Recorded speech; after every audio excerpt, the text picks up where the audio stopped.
Buenos días para todos. Buenos días. Bueno, me disculpan ahí el, el retraso. Vamos a iniciar entonces la sesión del día de hoy.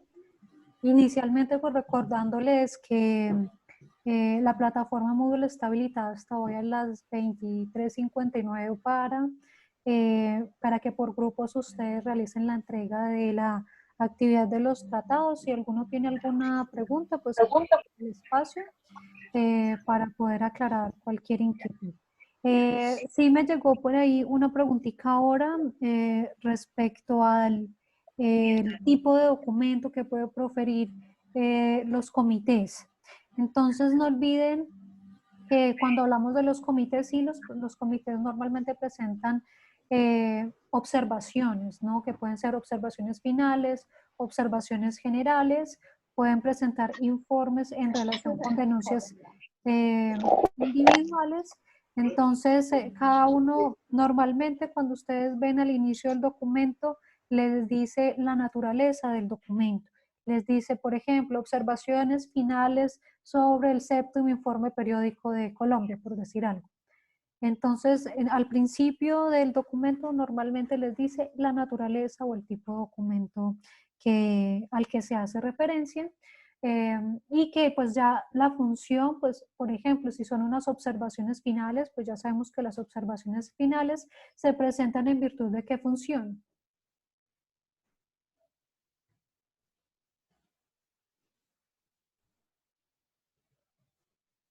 ¿Qué recuerdan? Las observaciones finales se presentan en virtud de qué función. Menos del informe periódico. Exactamente. Entonces, esa sería lo que se tendría que hacer allí, ¿no? El tipo de documento que profirió el comité fueron observaciones finales, con base en la función de realizar o examinar informes periódicos. ¿Listo? Es más o menos la claridad para la pregunta que me hacían. Bien, no sé si hay alguna otra pregunta sobre la actividad. En términos generales, en términos generales es lo que corresponde. Laura Melissa me está escribiendo que no escucha. Si alguien la conoce y puede escribirle por WhatsApp para que por favor el primer botón en el rincón inferior izquierdo hay que darle la opción de conectar con el dispositivo.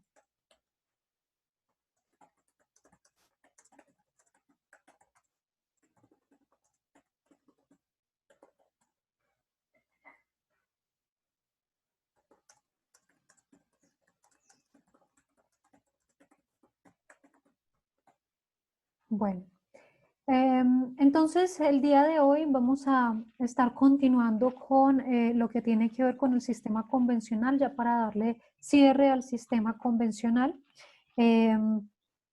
Y bueno, al final de la clase ya, a partir de esta clase vamos a estar llamando a lista, obviamente teniendo la consideración con los compañeros que de pronto tengan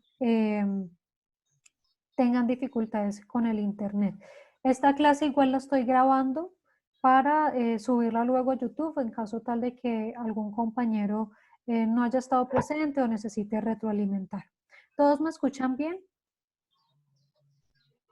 ¿Se escucha bien o alguien? Oriana me escribía que se escuchaba entrecortado. ¿Todos me escuchan entrecortado? No, yo escucho bien, Profe, profe. es que muchas personas tienen el micrófono encendido, entonces no los puedo apagar así como la clase pasada. Sí, sí, sí, ya. De hecho, los había mutado al principio, los había silenciado al principio. Em, Oriana, en el caso tuyo probablemente es la conexión a internet. Cuando, cuando se tiene de pronto baja señal, se puede escuchar entrecortado. Lo que te recomendaría es acercarte al módem de tu casa para que aumente un poquito la señal. Y de todas formas, pues si sigues con dificultades, no olvides que la clase igual la subo a YouTube para que luego puedan escuchar si tienen algún tipo de interferencia. Hola, Profe, profe, ya pude. Ok, listo, Laura. Listo. Bueno, Bueno, tengo una duda. sí, Julián. Profe, lo que pasa es que quiero saber si los derechos civiles y políticos es el mismo pacto. Es el mismo pacto, o sea, el comité es el mismo pacto de derechos civiles y políticos. No, no, no. Recuerda que cuando hablamos en la socialización del examen de la semana pasada, cuando hablamos del sistema convencional, estamos hablando de tratados y organismos, ¿sí? Pero una cosa es el organismo y otra cosa es el tratado. Tienen naturaleza diferente. El tratado es el instrumento internacional, es la norma internacional que trae una serie de disposiciones a las cuales se obligan los estados cuando lo ratifican. Los tratados crean unos organismos y cuando hablamos de organismos ya estamos hablando de una institución que funciona a través de un personal humano a través del cual se toman determinadas decisiones.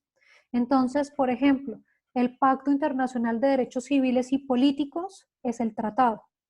Como es el tratado, entonces, si hablo del Pacto Internacional de Derechos Civiles y Políticos, ya lo que me debería venir a mi mente es tener claro que estoy hablando de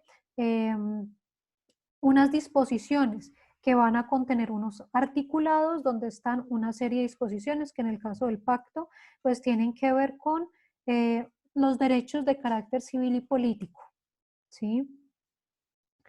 Y en ese mismo sentido, cuando ya hablamos del Comité de Derechos Humanos, que fue el organismo que creó el Pacto Internacional de Derechos Civiles y Políticos, el Comité de Derechos Humanos ya es un organismo que está compuesto por unos expertos independientes, que son personas que se encargan de estudiar los casos, de estudiar los informes que se les remiten por parte del Estado. Entonces nota que son diferentes.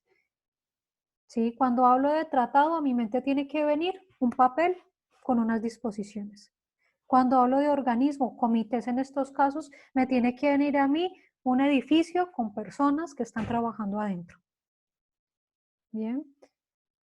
Ahora, no confundamos ciertos tratados. Por ejemplo, en los exámenes a veces veía mucho el Pacto de Derechos Civiles y Económicos.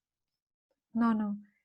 Son dos pactos diferentes. Una cosa es derechos civiles y políticos y otra cosa es derechos económicos, sociales y culturales. Bueno, eso uno se va adecuando de acuerdo con, digamos que con el tiempo, a medida que uno va escuchando más y más veces el tratado, ¿no? Pero a veces los van mezclando y resulta que son de contenidos diferentes.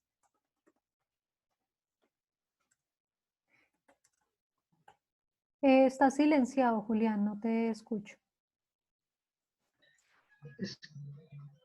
Es que en el cuadro que nos dejó el control de lectura sobre los comités dice observación general número 7 del Comité de Derechos Económicos, Sociales y Culturales. Claro, Entonces, pero sí. ese se deriva del Pacto Internacional de Derechos Económicos, Sociales y Culturales.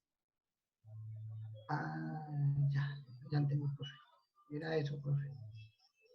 Exactamente. Bien. Llamando. Bueno, ¿alguna otra pregunta, muchachos? Bueno. Entonces, si no hay más preguntas, vamos a continuar.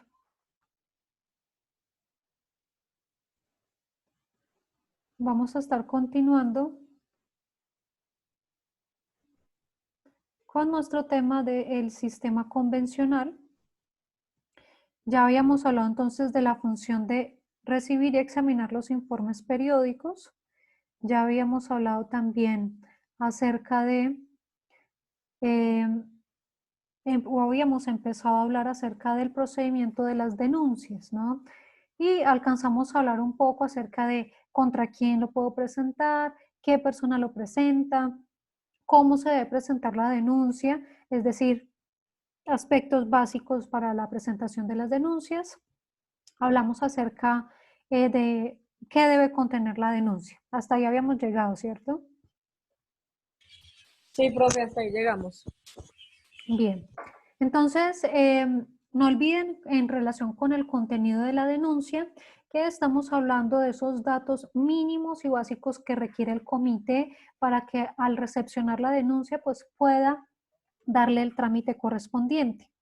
En ese aspecto, pues es importante relacionar los datos básicos del denunciante, ya hablamos acerca de la reserva, hablamos de que se debe plantear cuál es el estado que se está denunciando, los hechos que deben ir en relación con el tratado del cual conoce el respectivo comité, los derechos que fueron presuntamente violados, los tipos de reparación que se deberían obtener, es decir, las acciones que yo quiero que el Estado realice para solucionar la situación de violación a los derechos, el agotamiento de los recursos internos, que decíamos, eso es algo muy importante, y es que yo mencione de acuerdo con lo que sucedió, qué recursos hay a nivel interno para solucionar esa situación.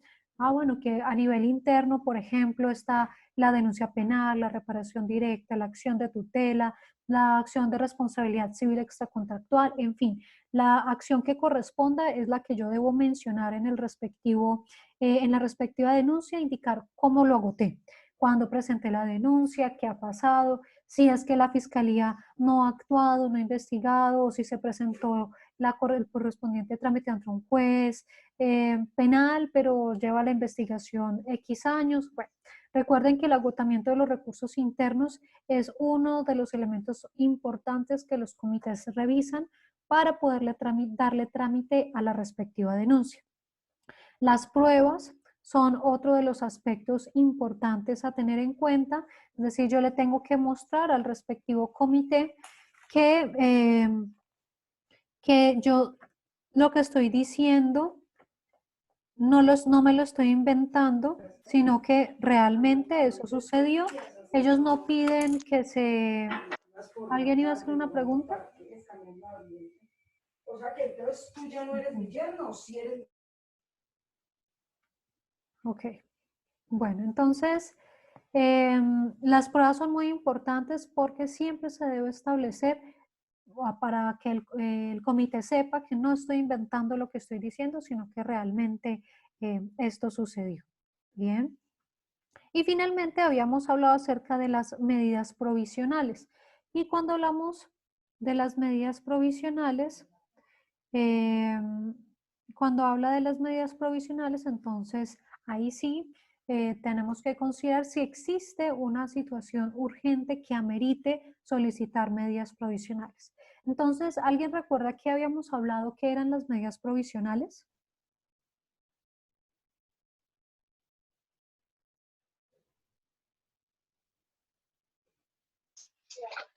Era cuando hay como una urgencia inmediata, que hay que tomar medidas pues como para no vulnerar los derechos de las personas. Ok, entonces Daniel nos dice medidas tomadas para los estados cuando hay una situación urgente. Sí, entonces cuando estamos hablando de medidas provisionales, y por eso se llaman provisionales, son medidas que tienen un carácter temporal, ¿sí? Pero que se toman de manera inmediata con la finalidad de evitar que un daño irremediable se cometa entre tanto el comité toma una decisión. Lo mismo ocurre, por ejemplo, en el caso de las acciones de tutela, ¿no? Que se presentan medidas provisionales antes de que se profiera la sentencia de la tutela a fin de que se proteja los intereses o los derechos de las personas. Bien. Laura nos pide remitir las diapositivas. Sí, no se preocupen, yo les voy a estar remitiendo las diapositivas. Las dejo tanto en plataforma Moodle como en el grupo del WhatsApp. Se las voy a estar remitiendo. Bien. Bueno, entonces, efectivamente, estas medidas provisionales hacen referencia a una situación de gravedad, de urgencia. Es decir, no lo puedo presentar porque sí, por pedirla. No, yo tengo que argumentar y evidenciar que la situación que yo estoy viviendo es lo suficientemente urgente para que amerite que el comité le diga al Estado que tome cierta decisión. Por ejemplo, suele ocurrir cuando una persona que está privada de la libertad está siendo amenazada con actos de tortura. Entonces, normalmente solicitan, obviamente no se puede, si es una persona que fue condenada, por ejemplo, en un proceso penal, pues no puedo pedir que lo liberen, pero sí podría pedir, por ejemplo, que lo trasladen de cárcel, a fin de evitar que en el sitio en el que está siendo amenazado con esas circunstancias de tortura, pues ya se le saque del entorno en el cual está viviendo ese peligro.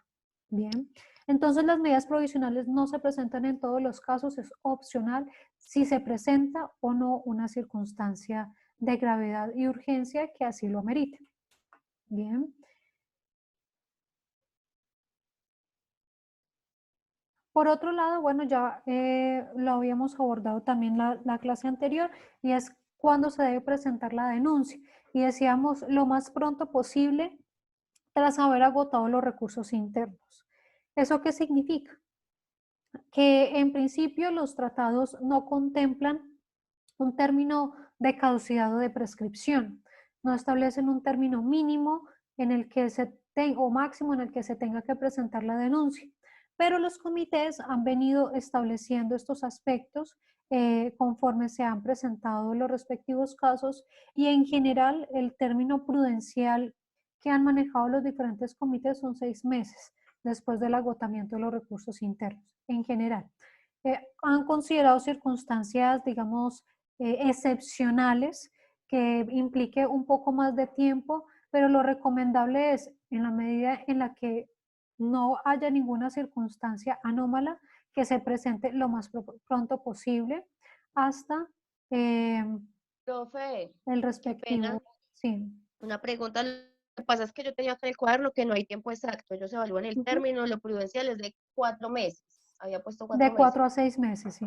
Ah, listo. De 4 a 6 meses dependiendo del respectivo comité. Algunos comités han hablado de 4 meses, pero les decía, no hay un término exacto en los respectivos tratados. Dependiendo del comité, el término máximo que en general han empleado son 6 meses, pero algunos también han hablado de 4 meses. Entonces depende del comité, pueden ser de 4 a 6 meses. Les decía, dependiendo de ciertas circunstancias excepcionales, han hablado de un poquito más, pero en casos concretos, ¿sí? En casos concretos. Lo ideal es que, bueno, no les digo al día siguiente haber agotado los recursos internos, pero lo ideal es que se trate en la medida de lo posible de presentarlo lo más rápido que se pueda, para evitar que se generen ese tipo de casos. Juliana preguntaba si procede por acción o por omisión. Sí, recuerden que la responsabilidad o la violación de los estados se puede dar ya sea por acción o por omisión, ¿cierto? Por acción quiere decir que el estado tomó un actuar en concreto que implica la violación a los derechos, pero también puede pasar que sea por omisión, es decir, que teniendo que actuar no lo hace. ¿Qué es lo que normalmente ocurre, por ejemplo, con temas de salud? Teniendo que dar los medicamentos, no los da. Entonces ahí está fallando por omisión. Estefanía pregunta, bueno, sí, que ya habíamos llegado hasta el tema del contenido de la denuncia, sí, estábamos haciendo una retroalimentación al respecto. Y Daniel pregunta si puede existir algún caso en el que no se necesite agotar recursos internos. Sí, ¿quién iba a preguntar? Yo, profe Jorge Trujillo. Y también se puede hacer por casos de extralimitación. Claro, digamos que la extralimitación entraría dentro de lo que tiene que ver con la acción, ¿no? Que actuó de una manera y se extralimitó. Lo que suele pasar, por ejemplo, con el uso excesivo de la fuerza por parte, por ejemplo, de miembros de la policía o del ejército. También se puede llegar a hablar de ese punto, ¿no? Y en relación con la pregunta de Daniel, sí hay algunos casos en los que se puede hablar de que no se tenga que agotar los recursos internos.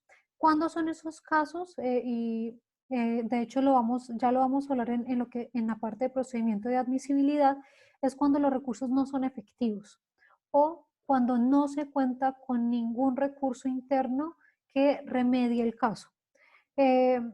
Por ponerles un ejemplo, esto sucedió en un caso que se resolvió en relación con España, en el que en su momento una persona estaba realizando un trámite por una ejecución un embargo que le habían realizado y el embargo estaba mal realizado, pero no existía en la legislación interna ningún recurso que una persona pudiera presentar. No estaba contemplado en la legislación. Entonces, cuando no existe en la legislación ningún recurso que yo pueda presentar en el caso en concreto, que eso es excepcional, en general en la legislación se contemplan diferentes tipos de recursos, pero a veces ocurren en casos muy particulares que cuando se ponen a ver no hay realmente un recurso concreto que permita dilucidar el caso. Y ahí pues yo podría acudir directamente porque no hay en la legislación un recurso a agotar. O cuando dentro de la legislación el recurso no es efectivo. Lo que les mencionaba en la clase pasada y esta, llevo 20 años esperando una sentencia, ¿sí? En ese caso yo puedo mencionar que el recurso no es efectivo y por lo mismo pues se consideraría que está entre una de las excepciones al agotamiento de los recursos internos. Bueno, ¿alguna otra pregunta hasta aquí, muchachos? Bien, entonces continuando con la temática,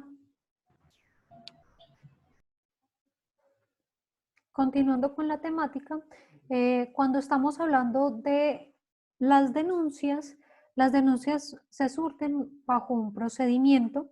Ese procedimiento inicia claramente con la presentación de la denuncia, que va a pasar por un registro. Se registra dentro del respectivo comité y posteriormente va a pasar una fase de admisibilidad. La fase de admisibilidad hace referencia a la revisión de unos requisitos formales, que ya vamos a hablar de cuáles son y ya hemos mencionado algunos que tienen mucho que ver con el contenido de la denuncia, el que se cumpla con el contenido de la denuncia. Esos son requisitos formales. Si se cumplen con estos requisitos formales, posteriormente el comité va a realizar un examen de fondo y el examen de fondo pues ya hace referencia a revisar los elementos sustanciales del caso, es decir, a entrar a examinar si hay o no hay violación a los derechos. Bien, entonces vamos a mirar cada una de esas partes del procedimiento.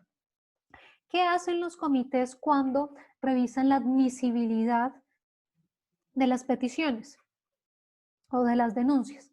Entran a revisar esencialmente estos aspectos que si ustedes, que a medida que vamos a ver, pues van a ver que se relaciona mucho con los diferentes elementos que hablamos en el contenido de la denuncia. Bien. El primer aspecto, la legitimidad para actuar. Entonces, cuando hablamos de la legitimidad para actuar, recordemos nuestras clases de derecho procesal. ¿A qué hacemos referencia cuando hablamos de la legitimidad por activa y la legitimidad por pasiva? ¿Quién recuerda? Una pregunta, la admisibilidad hace parte del procedimiento, es que no entendí muy bien esa parte. Claro. Entonces estamos hablando de qué pasa cuando se presenta ante el comité la denuncia, ¿cierto? Entonces cuando radique la denuncia, lo primero es que van a registrar la denuncia y una vez queda registrada, es decir, ya digámoslo así, es como lo que sucede a nivel interno, radico la demanda y luego le van a poner, lo van a subir al sistema, le van a poner un número de radicado, ¿sí? Ese es el registro. Y después de que quede registrado, va a pasar a una fase de admisibilidad. Es la primera fase del procedimiento. Después de la fase de admisibilidad, se va a proceder a el examen de fondo. Si la denuncia es admisible, voy a hacer el examen de fondo. Ahorita les voy a mostrar un cuadrito detallando el procedimiento.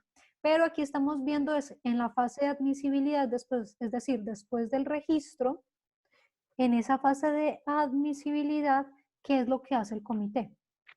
¿Qué es lo que hace? Revisar unos requisitos formales. ¿Cuáles son esos requisitos formales? Estos que estamos hablando acá. ¿Sí? ¿Es claro? La persona que me preguntó, ¿es claro ahí o retroalimento?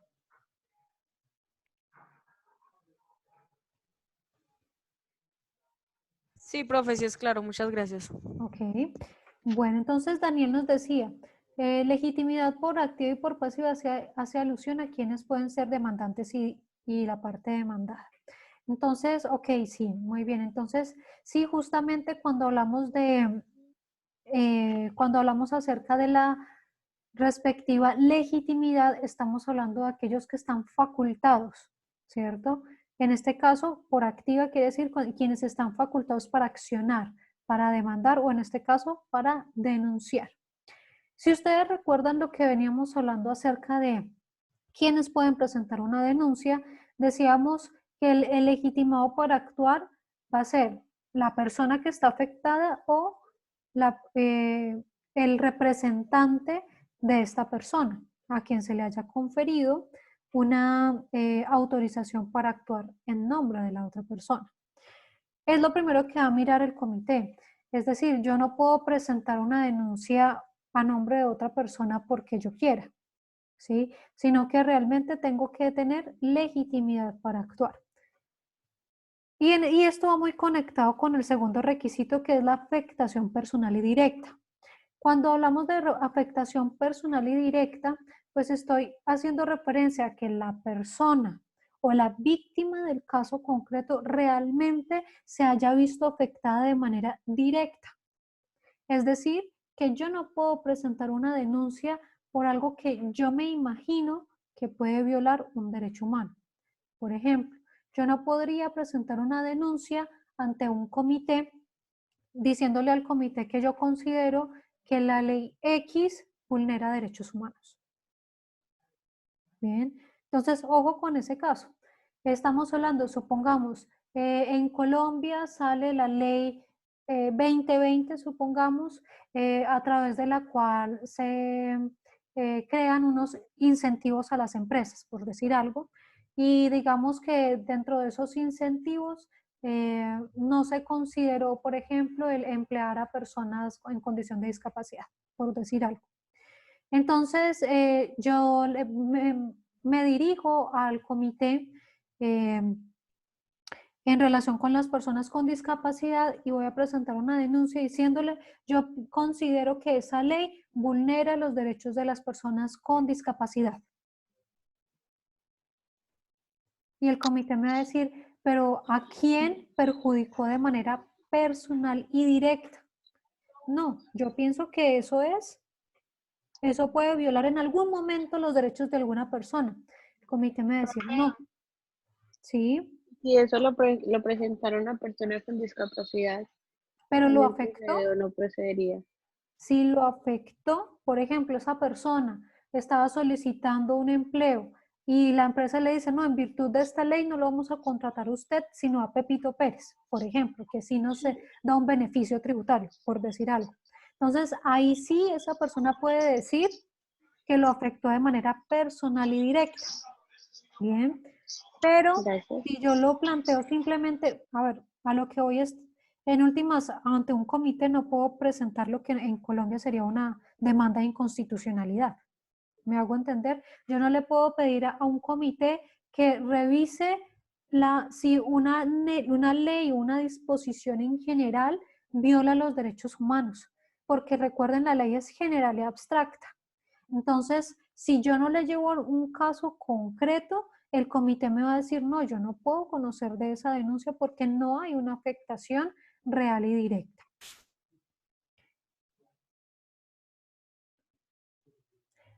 Daniel pregunta si la denuncia puede ser mediante agencia oficiosa y de ser así quienes están validados para ejercerlo. Entonces, recuerden lo que habíamos hablado en la clase anterior, que decíamos, yo como persona afectada de manera personal y directa, yo puedo presentar la denuncia directamente. O puedo darle el consentimiento a otra persona para que actúe en mi nombre. Bien. Pero pueden haber casos, aunque los comités no lo llaman agencia oficiosa, esa situación encaja en lo que a nivel interno llamamos agencia oficiosa. ¿Y qué es esa situación? Que la persona esté impedida para brindar su consentimiento. Entonces yo podría actuar en nombre de esa persona manifestando con argumentos fuertes, claros y contundentes el por qué esa persona está impedida para presentar la denuncia por sí mismo o para brindarme el consentimiento por escrito. En ese caso, si ustedes ven, eso es lo que constituye una agencia oficiosa. Una agencia oficiosa significa actuar en nombre de otra persona sin el cabal cumplimiento de los requisitos de conferir un poder. Y normalmente la agencia oficiosa se hace en esos casos en los que la persona está impedida de darme el consentimiento. O bueno, yo no me comuniqué, normalmente la agencia oficiosa implica que se ratifique a nivel interno, ¿no? La agencia oficiosa implica que se ratifique ese consentimiento por la parte a menos que esté impedida de hacerlo. Entonces, esa excepción encaja en lo que a nivel interno llamamos agencia oficiosa. ¿Cuándo lo podría hacer? Cuando la persona esté impedida para manifestar ese consentimiento por escrito, caso en el que yo tendría que informar al comité por qué esa persona está impedida para presentar ese consentimiento por escrito. Bien. Bueno, entonces la afectación personal y directa va referida a eso. Yo al comité le tengo que llevar un caso concreto. Yo no le puedo llevar un caso en el que yo diga, yo creo que en Colombia se están vulnerando los derechos de las mujeres. Y no le digo nada más. No, yo tengo que llevar un caso concreto. Y además, ese caso concreto tiene que estar relacionado con mi afectación real y directa, con la manera en la que me ha afectado a mí. Y ojo, no porque yo piense que a futuro me va a afectar, sino que en el momento en el que yo presente la denuncia, tiene que haber una afectación real y directa.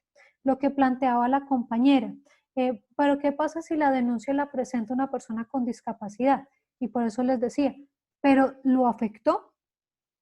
Porque si yo como persona con discapacidad digo, mira esta norma, yo creo que en algún momento me afecta, entonces no hay una afectación directa. Hay una afectación personal en el sentido en el que, claro, es una norma que la veo con connotaciones negativas en relación conmigo, pero no hay una afectación directa como tal, porque no ha habido un momento exacto en el que se haya afectado propiamente. Entonces, es lo que se debe considerar, que no puedo pedirle a un comité que revise en abstracto, en general, una norma, sino que tiene que hacer una revisión a partir de un caso en concreto. Bien. Lo tercero es que la denuncia tiene que ser compatible con el contenido del tratado invocado, que eso es bastante lógico, ¿no? Y ya lo habíamos hablado, por ejemplo, en el contenido de la denuncia cuando hablábamos de los hechos. Y decíamos, los hechos tienen que ser compatibles con el tratado. Lo mismo ocurre aquí. Yo no puedo pedirle, por ejemplo, al Comité contra la Tortura que me resuelva un caso relacionado con la discriminación contra la mujer, porque no sería compatible con el contenido del tratado. El cuarto aspecto es que no se constituye en una tercera o cuarta instancia. ¿Alguien ha escuchado alguna vez esa expresión de tercera o cuarta instancia?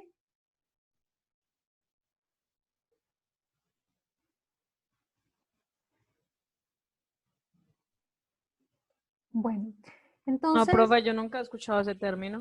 Bueno, es un término que se habla principalmente a nivel internacional. A nivel de nosotros, como Estado centralizado, ¿cuántas instancias puede llegar a surtir un proceso a nivel interno? No son dos, profe.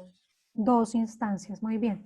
Entonces, si yo me salto, si yo agoté primera y segunda instancia a nivel internacional y yo me salto a nivel internacional, estaría hablando ¿de qué? De una tercera instancia, ¿sí? A nivel federal, los estados que tienen nivel federal tienen 3 instancias, ¿sí?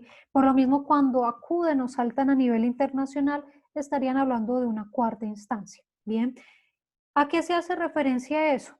A cuando yo busco por medio de los comités que se modifique un fallo a nivel interno, ¿sí? Supongamos, Pepito Pérez fue denunciado en un proceso penal y fue condenado en primera y en segunda instancia. Y yo lo que hago ante el comité es presentar el caso y decirle, por favor, revoque el fallo de segunda instancia y ordene que se modifique el fallo. Estaría actuando como si fuera el comité una tercera instancia, ¿sí? Entonces lo que dicen los comités es, no, nosotros no somos una tercera instancia. o una cuarta instancia en caso de que sea un Estado federado. No actuamos en calidad de tercera instancia. Lo que se entraría a mirar es el actuar del Estado y qué se puede hacer, pero en general los comités no cumplen la función de revocar sentencias a nivel interno.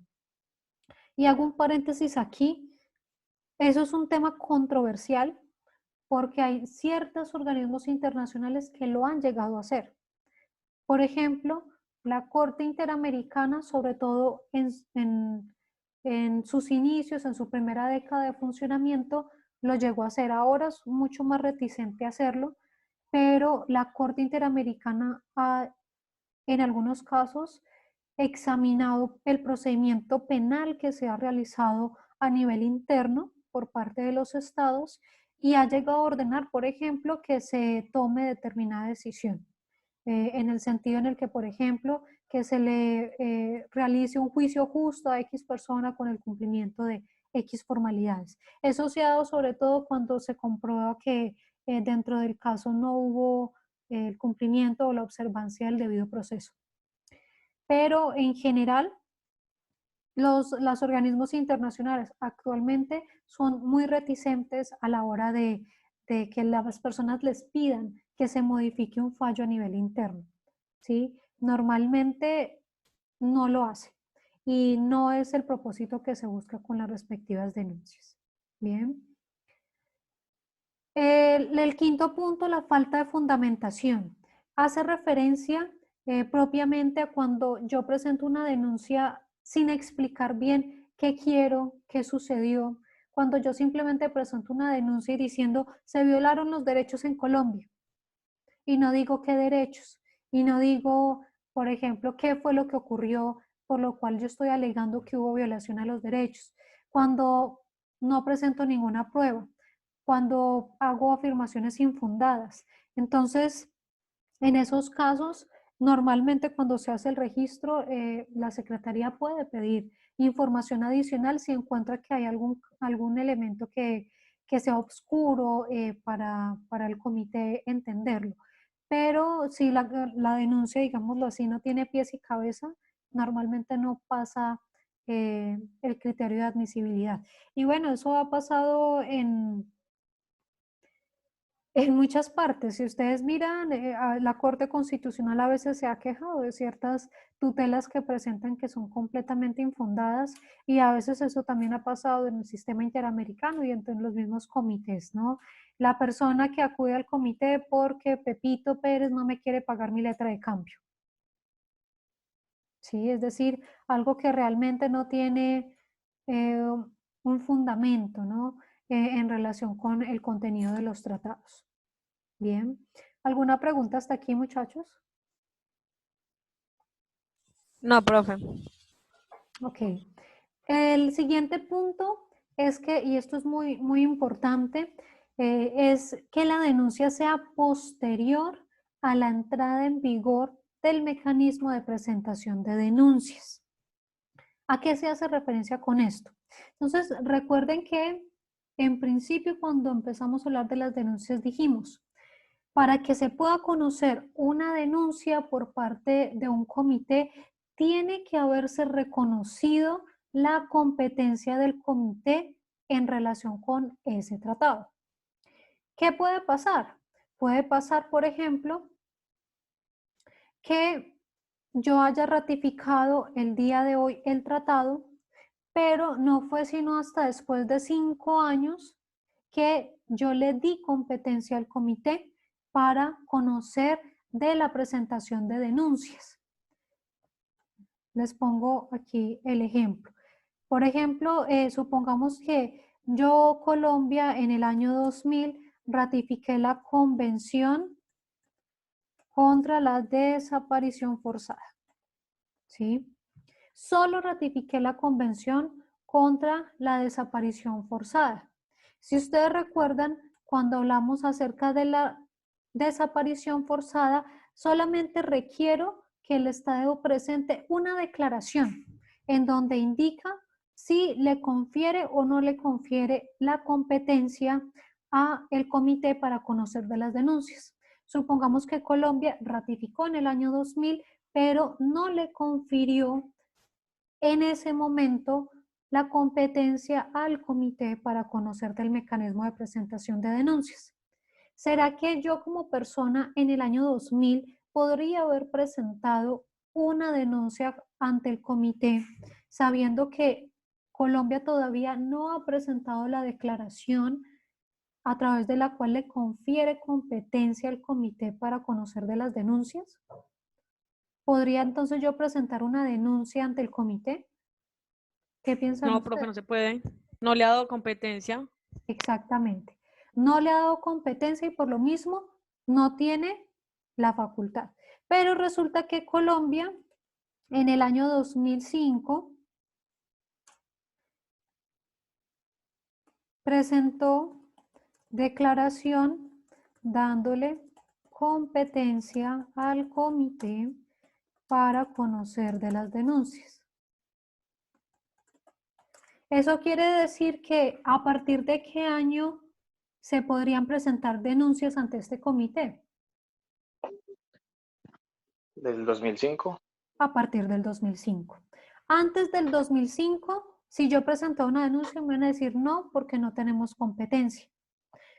Si me dicen, ah, bueno, pero entonces yo ya estoy en el año 2005, ya presentaron la declaración, entonces voy a presentar una denuncia por hechos ocurridos en 1990.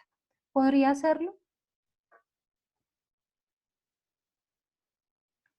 No, porque no existe retroactividad Exactamente. por parte del comité. Exactamente. Entonces recuerden, el requisito es la denuncia tiene que ser posterior a la entrada en funcionamiento de ese mecanismo de denuncias. Entonces, sí, yo podría presentar la denuncia en el 2005, pero como son de hechos anteriores, me van a decir no, porque no tenía competencia temporal para conocer de ese aspecto. Hay una excepción y tiene que ver con hechos relacionados con delitos continuados. Es decir, que se cometieron antes de que entrara en vigor el mecanismo de presentación de denuncias, pero se continúa perpetuando la acción. Por ejemplo, es muy típico de las desapariciones forzadas. La persona desapareció en el año 98, pero al día de hoy sigue desaparecida. Entonces, ahí podemos hablar de que es un hecho que ha permanecido en el tiempo. Diferente es, por ejemplo, el asesinato, que sí sucede de manera puntual en una fecha específica, y si esa fecha específica es previa a la entrada en vigor. Qué pena, ¿será que puede repetir? Es que se lo escuché como entrecortado. Ok. Bien, entonces, ok, entonces voy a retroalimentar esta parte que les acaba de explicar. Entonces recuerden que hay un punto muy importante, y es que la denuncia sea posterior a la entrada en vigor del mecanismo de presentación de denuncias. ¿Qué significa eso? Significa que los hechos que yo estoy denunciando y la denuncia en sí misma la tengo que presentar después de que yo le haya dado competencia al comité para conocer de las denuncias. Entonces les daba el ejemplo. Supongamos que Colombia ratificó la Convención contra la Desaparición Forzada en el año 2000, pero solo la ratificó, es decir, no confirió todavía la competencia al comité para que conociera de denuncias. ¿Qué quiere decir eso?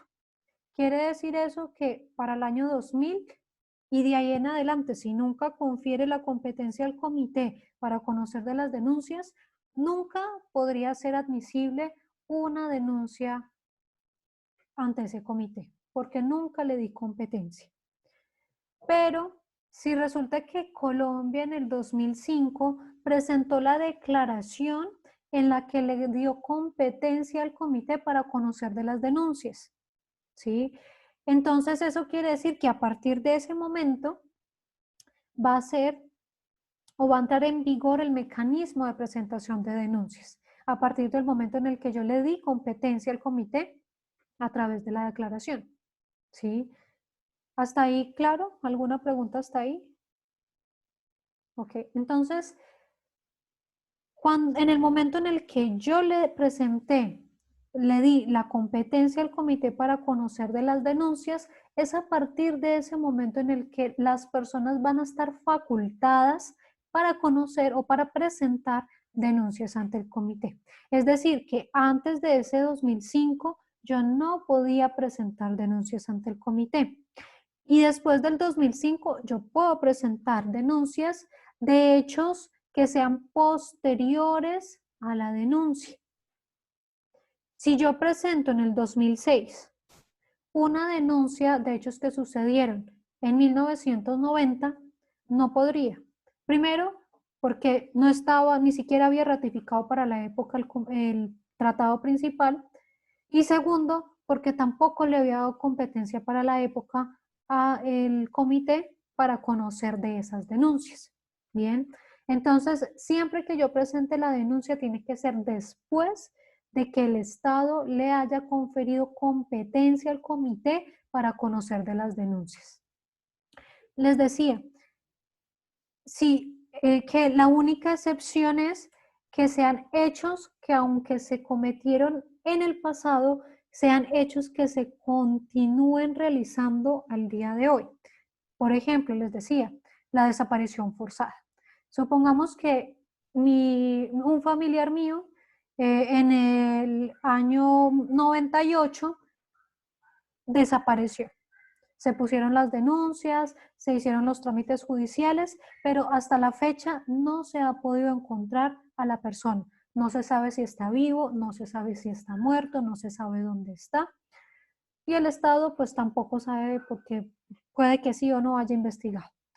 Entonces, ¿qué pasa? Ese hecho sucedió en el 98.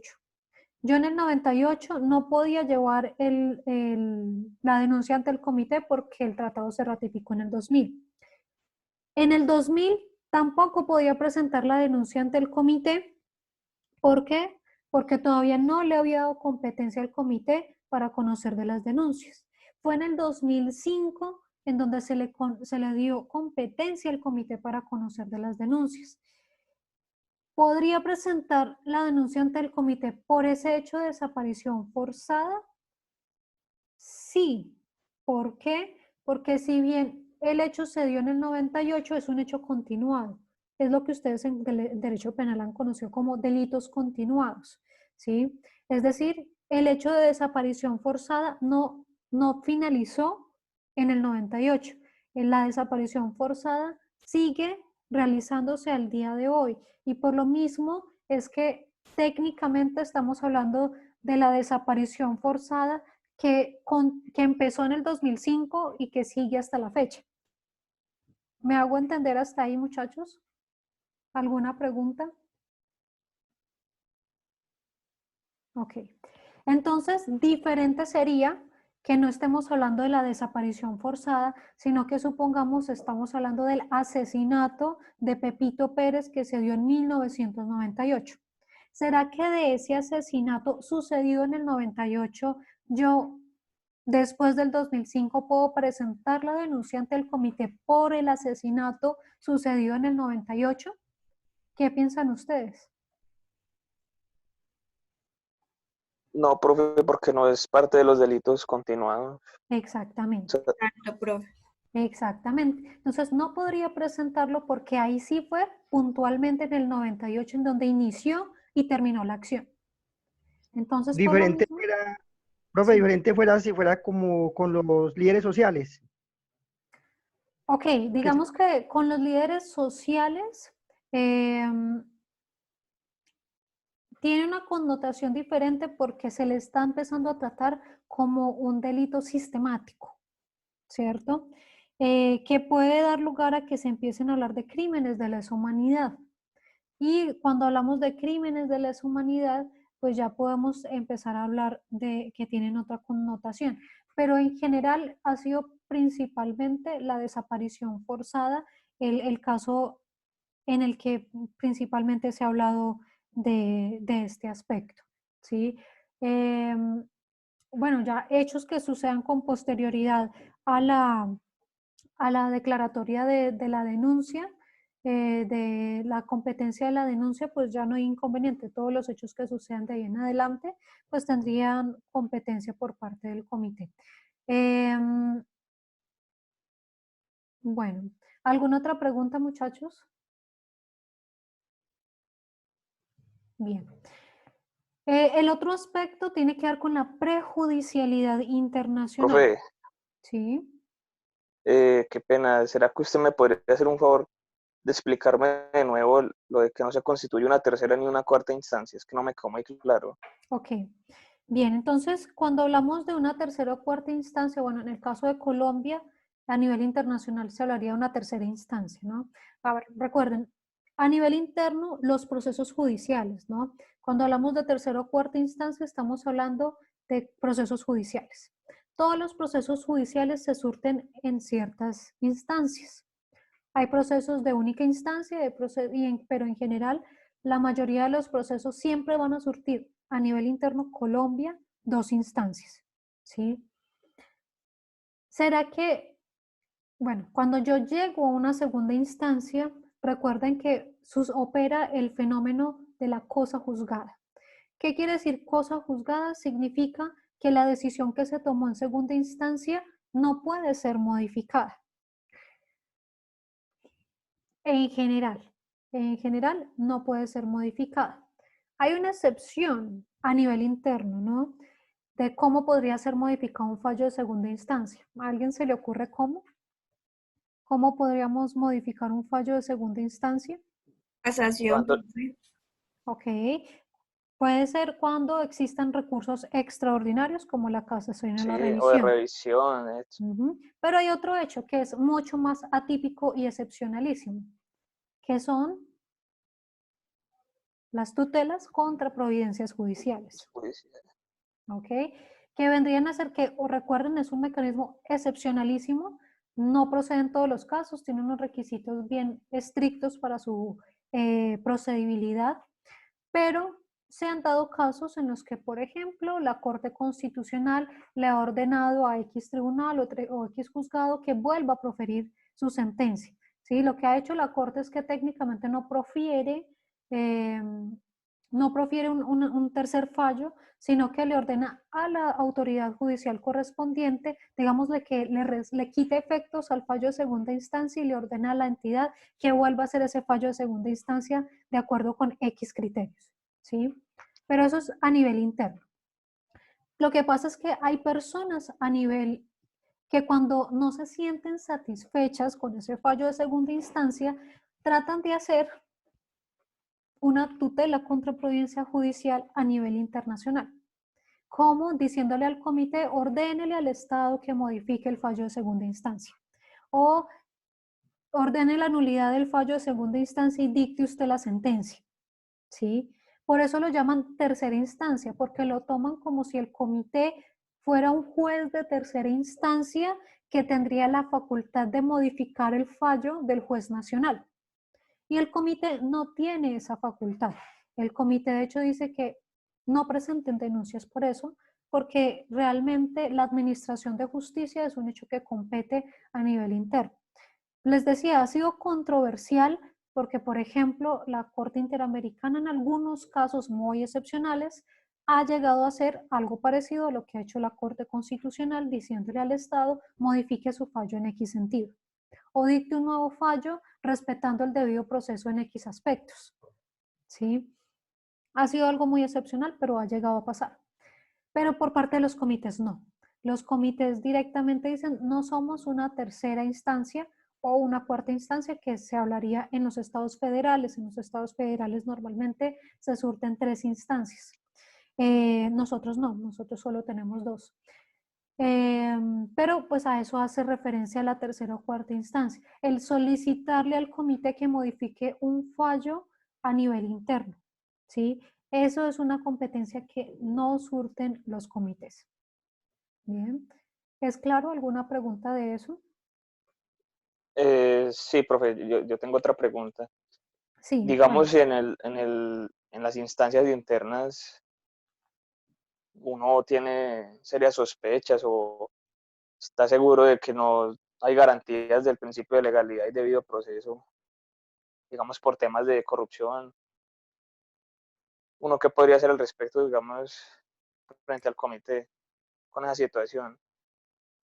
Por un tema de corrupción. Bueno, digamos que el tema es tener las pruebas, ¿no? Que no sea un mero sentimiento, ¿no? Porque a veces, lamentablemente, es algo que a veces ocurre en general dentro de los estados, que uno tenga cierta desconfianza hacia la administración de justicia. Sí, Pero porque yo se lo digo basado en el caso de que me tocó a mí sobre el comité, la denuncia contra Canadá, sí. del señor de Sri Lanka. Ah, pero que el comité también falló que no, ¿no? Ajá, que él acusaba que el país era, pues se presentaban muchos casos de corrupción, que porque ellos manejaban los poderes como querían, Sí. a su Y era Canadá, voluntad. no estamos hablando de cualquier estado. Sí. Sí, justamente, y mire que en ese caso, como lo menciona el compañero, el comité negó la denuncia, es decir, consideró que no había violación, principalmente porque el tema de si yo tengo pruebas claras y evidentes, bueno, es que hay incluso recursos a nivel interno, porque recuerden también hay delitos contra la administración de justicia. Cuando obstaculizo la administración de justicia, cuando obro en deslealtad con la administración de justicia, lo primero que habría que hacer es denunciar a nivel interno ese aspecto, ¿sí? Porque acuérdense, hay que agotar los recursos internos. Pero si yo, incluso habiendo presentado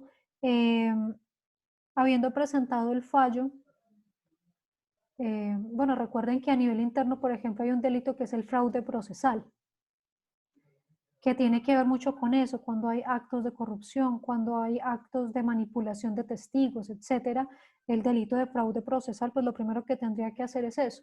Y si hay un fallo que en efecto demuestre que hubo un fraude procesal y aún así, bueno, digamos que no se corrige la anomalía, yo sí podría acudir al comité, no para pedir que, por ejemplo, me den un nuevo fallo, pero sí, por ejemplo, para pedir garantías en torno a X situación. ¿Sí? Hay que analizar el caso en concreto, de ver qué es la situación exacta que está ocurriendo. Lo que hay que tener en mente es que yo no puedo acudir como una tercera o cuarta instancia. Ahora, el tema que comenta el compañero, que vamos a ver si al final nos alcanza un poquito el tiempo para que comenten muy en un minutico rápidamente como el contenido de sus lecturas, tiene que ver más que por el hecho de corrupción, si la persona hubiera demostrado, porque ese era un caso sobre trámites migratorios, ¿no? Lo iban a devolver a su país de origen. Que la persona demostrara que corrió un peligro, ¿sí? Porque eso ya tiene que ver con el derecho de asilo, por ejemplo. Entonces, si la persona demostrara que definitivamente si lo devuelven corría un peligro de muerte, de tortura, el comité seguramente habría actuado de otra manera. Pero, por ejemplo, en ese caso él no lo demostró. Por eso es tan importante presentar las pruebas al respecto. Bien. Bueno, ahorita al final tratamos de hacer una socialización cortita de esos casos, ¿no? Muy en un minutico, como para que vayan pensando en un minuto cómo sintetizar su caso. Bien.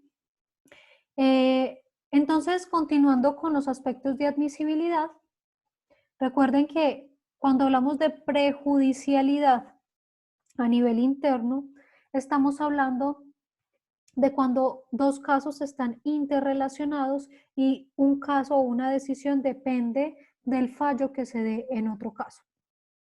No sean todas las circunstancias, ¿no? Pero, por ejemplo, es muy típico en casos de familia, de derecho de familia. Supongamos, tenemos una sucesión en donde se estaba surtiendo el trámite normal y de repente llegó una persona que dice ser sucesora dentro del trámite, pero nunca fue reconocido como hijo y resulta que esta persona a la par que se está desarrollando esta sucesión, inició un proceso de filiación. ¿Qué es el proceso de filiación? Recuerden, en donde yo trato de demostrar que yo sí soy hijo de la persona que falleció. ¿Qué pasa? Que si yo dicto el fallo de sucesión sin esperar a que esto se resuelva, a que me digan si eso no es hijo, y yo decido aquí sin él, luego esta persona tiene la posibilidad de impugnar esta sucesión, porque va a decir, sí soy hijo. Entonces, normalmente lo que va a pasar aquí es que hay un trámite de prejudicialidad. Pre significa antes de que se dicte este fallo. Entonces, normalmente se suspende este fallo hasta que se decida lo que hay aquí, porque tiene una relación directa con lo que va a suceder en la sucesión. Eso es una prejudicialidad a nivel interno. A nivel internacional, la prejudicialidad hace referencia a que si yo presenté, antes de acudir al comité, presenté una denuncia por los mismos hechos ante otro organismo o ante otro comité, no puedo presentar nuevamente la denuncia. Bien, es decir, yo tengo que escoger si acudo al sistema universal o a los sistemas regionales. No puedo presentar la denuncia en los dos. Eso también por un tema de seguridad jurídica. Ni puedo decir voy a presentar la denuncia ante todos los comités. Por lo mismo, eso se relaciona con esto. No puedo abusar del mecanismo de denuncias. No puedo acudir a todos los comités. Yo tengo que decidir ante qué comité voy a presentar la correspondiente denuncia.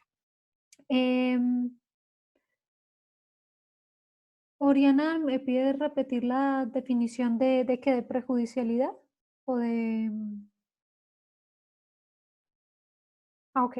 Entonces, cuando hablamos de prejudicialidad a nivel internacional, estamos hablando de cuando he presentado un trámite o una denuncia ante otro sistema o ante otro comité. ¿De acuerdo? Entonces, si yo presenté la denuncia ante otro comité o ante un sistema regional, yo no puedo presentar nuevamente esa denuncia. O la denuncia hablando de que sea por los mismos hechos. Yo no puedo presentar la denuncia por la desaparición forzada de mi familiar ante al sistema interamericano y luego ante el comité. Yo tengo que escoger o si acudo al sistema regional o si acudo al sistema universal, pero no puedo acudir a los dos al mismo tiempo. De hecho, en los formularios de denuncia siempre les preguntan si ya han acudido ante otra entidad. Y en el mismo sentido, que es el abuso del mecanismo de denuncias, yo no puedo presentar la denuncia ante todos los comités, a ver cuál me dice que sí. No, yo tengo que seleccionar ante qué comité voy a presentar mi denuncia. Y los demás pues estarán impedidos para conocer de esa denuncia. Eso pues con mucha relación al tema de seguridad jurídica, porque de pronto en un comité me dicen no hubo violación y en otro me dicen que sí. ¿Sí? Entonces, o en todos me dicen que sí, todos ordenan disposiciones diferentes. Entonces, por tema también de seguridad jurídica, se ha impedido ese abuso de los mecanismos. El siguiente aspecto tiene que ver ya con el agotamiento de los recursos internos, que ya lo hablábamos anteriormente, ¿no? Cada vez que yo veo una violación a los derechos, yo tengo que evaluar cuáles son los mecanismos que hay a nivel interno para poder darle solución, a la respectiva violación a los derechos humanos. Entonces, ¿qué se tendría que hacer? Lo que se tendría que hacer es entrar a analizar qué mecanismos voy a agotar. Y tras agotarlos, pues entonces voy a acudir, si no dieron resultados, porque a veces el agotamiento de los recursos internos sí da resultados. Si al agotarlos definitivamente no logro la solución, pues acudo ante el organismo internacional. Ahora, ¿cuáles vendrían a ser las excepciones a ese agotamiento de los recursos? Pues los mencionaba ahora con la pregunta de Daniel, y es que yo tengo que presentar unos argumentos fuertes y razonables en cuanto a por qué esos recursos internos no son efectivos. Por ejemplo, que ya llevan trámite 20 años y no he logrado la solución a mi caso. O el que, bueno, por ejemplo, se haya comprobado fraude procesal o bueno, ya se tendrían que presentar los argumentos, que no es simplemente, yo pienso que eso no es efectivo. Yo tengo que evidenciar que efectivamente no se está dando el cabal cumplimiento de ese recurso. Bien. El siguiente aspecto es las reservas en el tratado. Bien. Recuerden que cuando se ratifica un tratado internacional, yo podría presentar reservas al tratado. Si mi denuncia se refiere a uno de los artículos respecto de los cuales el Estado haya presentado reserva, pues es lógico que yo no voy a presentar o no voy a poder presentar la denuncia en relación con esa reserva. Bien, ¿por qué? Porque al haber hecho la reserva, pues estoy limitando la competencia del comité en determinados asuntos. Por ejemplo, yo podría indicar que hago una reserva, por ejemplo, en el caso de el Pacto Internacional de Derechos Civiles y Políticos, y hago una reserva respecto de los derechos políticos, indicando que, por ejemplo, se entenderá que los derechos políticos estarán reservados a las personas mayores de 18 años, por decir algo. ¿Sí? Y supongamos que, que presenta la denuncia una persona menor de edad porque no le permiten ser candidato al Consejo Municipal, por ejemplo. Entonces, en ese caso, pues la denuncia no sería procedente. ¿Por qué? Porque hace parte de una de las reservas del tratado. Bien. O si definitivamente se hace la reserva de X artículo y es respecto de ese artículo que yo quiero presentar la denuncia, pues no podría, porque el comité no está facultado al haberse presentado una denuncia al respecto, perdón, una reserva al respecto.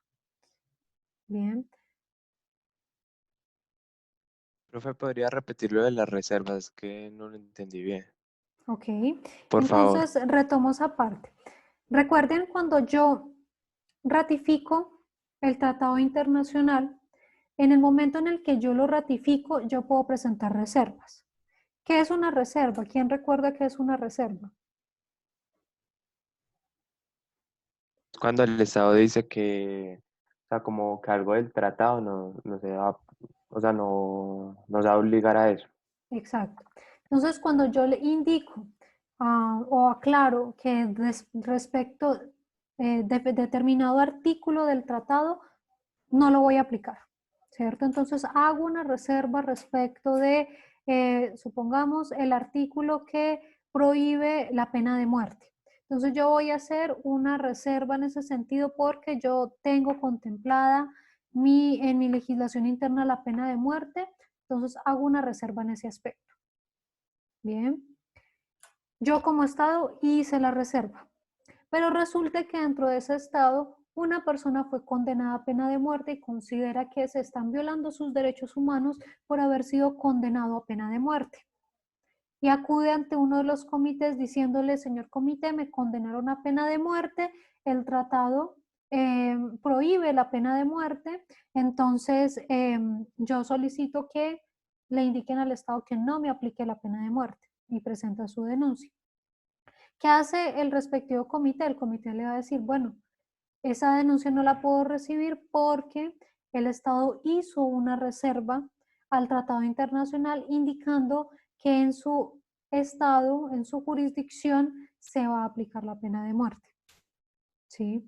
Entonces, si el Estado hizo una reserva para inaplicar la prohibición de pena de muerte, pues yo no puedo presentar una denuncia solicitando que no se me aplique la pena de muerte, porque digamos que no puedo saltarme la reserva que hizo el Estado frente a ese tratado internacional.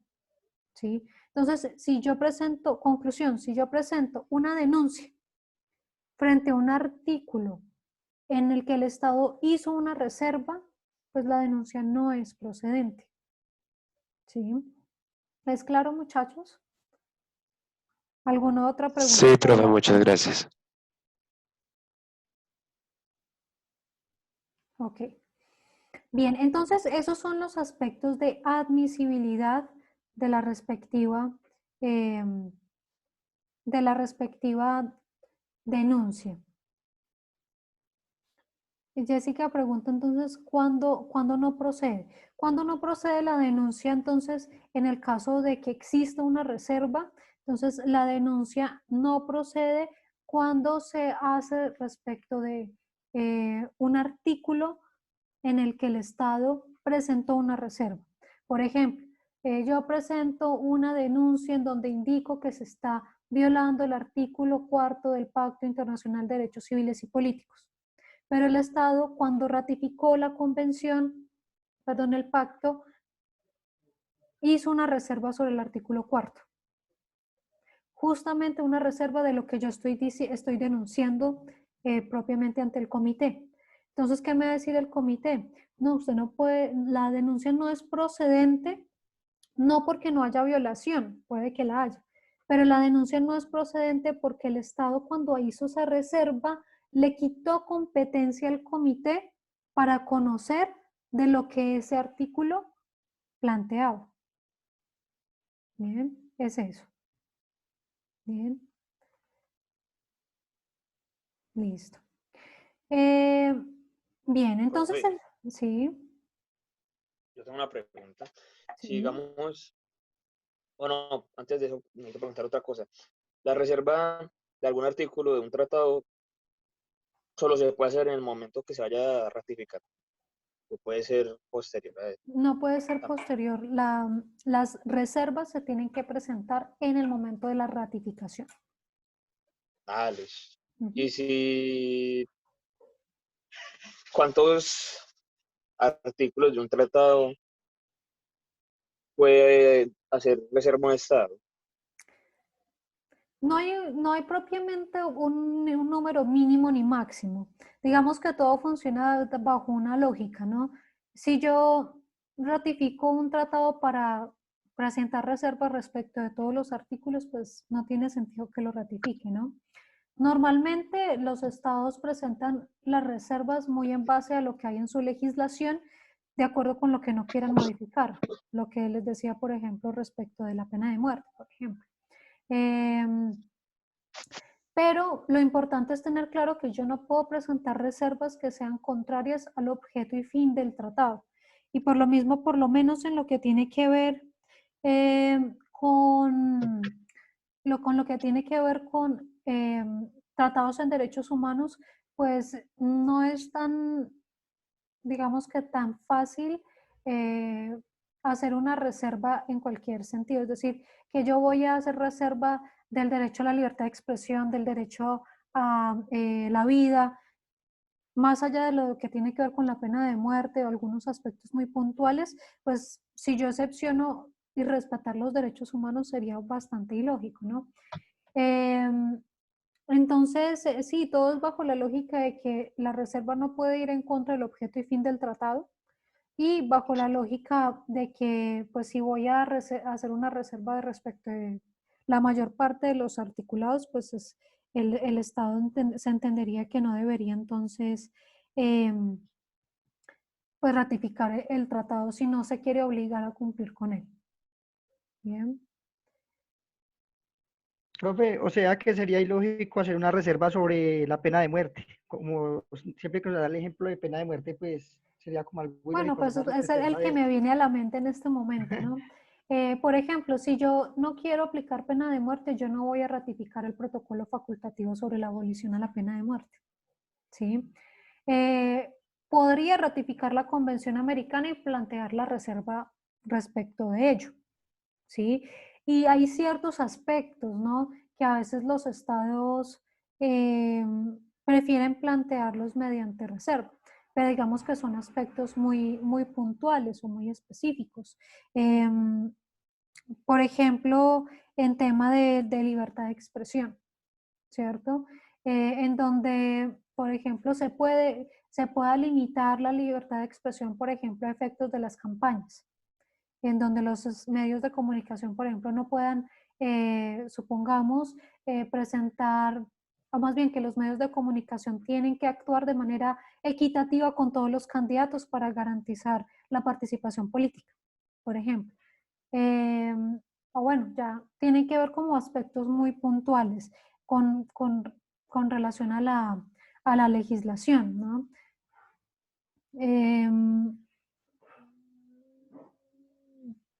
Pregunta Jessica, si llegara a faltar una reserva por algún motivo, ¿qué mecanismo puedo utilizar para agregarla o ya no hay forma? No, ya no hay forma. Después de que yo haga la ratificación y presente las reservas que correspondan, realmente después de ello yo ya no puedo presentar más reservas. Las reservas, por eso es que el proceso de ratificación es tan importante, porque es en el proceso de ratificación en donde yo debo determinar qué reservas voy a presentarle al tratado. Y esa es la lógica que deben tener los estados, que hagan el proceso conscientemente para que no hayan dificultades. Sara levantó la mano. Sí, Sara. Profe, una pregunta. Sí. Porque, bueno, tenemos entendido que un estado hace una reserva. Sí. Pero si posteriormente desea como si aplicar ese artículo, o sea, hay una forma de devolverse y quitar la reserva. Sí, pueden enviar una nota diplomática respecto de la reserva, porque digamos que yo cuando levanto la reserva lo que estoy haciendo es adquirir obligaciones en relación con el tratado, entonces no tengo, digamos que esa dificultad. En cambio, cuando yo planteo una reserva, lo que estoy diciéndole es no voy a cumplir una obligación internacional. Por eso es que es delicado decir que luego voy a plantear reservas. No, porque entonces sería como aceptar que va a incumplir el tratado internacional. ¿Sí? Por eso se tienen que hacer en el momento en el que hago la ratificación, porque realmente la reserva lo que significa es que no voy a cumplir determinado aspecto del tratado o que lo voy a cumplir en determinado sentido. En cambio, levantar una reserva lo que realmente significa es que me voy a comprometer a cumplir un aspecto que había dicho que no lo voy a cumplir, ¿sí? Entonces, en ese sentido es amigable y aceptable, pero lo contrario, pues no. Me dice aquí, ok, listo. Bueno, entonces ya continuando con la temática, ¿qué se hace entonces dentro de la evaluación de fondo? En la evaluación de fondo, después de que la denuncia cumplió todos los requisitos de admisibilidad, pues ya es factible entonces estudiar de fondo el caso. ¿Qué se hace en ese estudio de fondo? Entonces se va a hacer una evaluación por parte del comité ya propiamente del derecho que se ha dicho que está siendo vulnerado. Y en ese caso, entonces, lo que el comité hace es examinar, de acuerdo con los hechos y las pruebas presentadas dentro de la denuncia, si hubo o no hubo violación de los derechos contenidos en el respectivo tratado. Ahí mismo hace un análisis del alcance de las reservas, es decir, si la denuncia incurre o no incurre en un aspecto en el que se haya presentado una reserva, y porque si definitivamente lo hace, pues ya el estudio de fondo estaría inhabilitado. Y de acuerdo con ello, pues las decisiones van a ser definitivas, es decir, no cabe recurso de apelación ante las decisiones del comité, digámoslo así, las decisiones del comité son en única instancia, no tiene un superior que resuelva recursos, no, las decisiones son definitivas. Y las decisiones que tomen se consideran que son interpretación autorizada del tratado. ¿Quién es el intérprete autorizado? Si ustedes recuerdan sus clases de hermenéutica, en las clases de hermenéutica les decían que hay diferentes clases. Oriana me pide devolver la diapositiva un momento. Bueno, se las devuelvo mientras les termino esta explicación. Entonces, en sus clases de hermenéutica les decían que habían diferentes tipos de interpretaciones y una de las interpretaciones es la interpretación auténtica. La interpretación auténtica es aquella que realiza el organismo creado a efectos de interpretar ese instrumento. Por ejemplo, a nivel interno, el intérprete auténtico de la Constitución política, ¿quién es? La Corte Constitucional. La Corte Constitucional. Entonces, la Corte Constitucional es la que interpreta el sentido y el alcance de la Constitución política. En ese mismo sentido ocurre en relación con los tratados internacionales. En el caso de los comités son entonces los que tienen la facultad de hacer la interpretación auténtica del respectivo tratado. Bien, entonces vamos a concretizar el procedimiento, ya pues digamos que teniendo muy claro qué se hace en fase de admisibilidad y qué se hace en fase de fondo.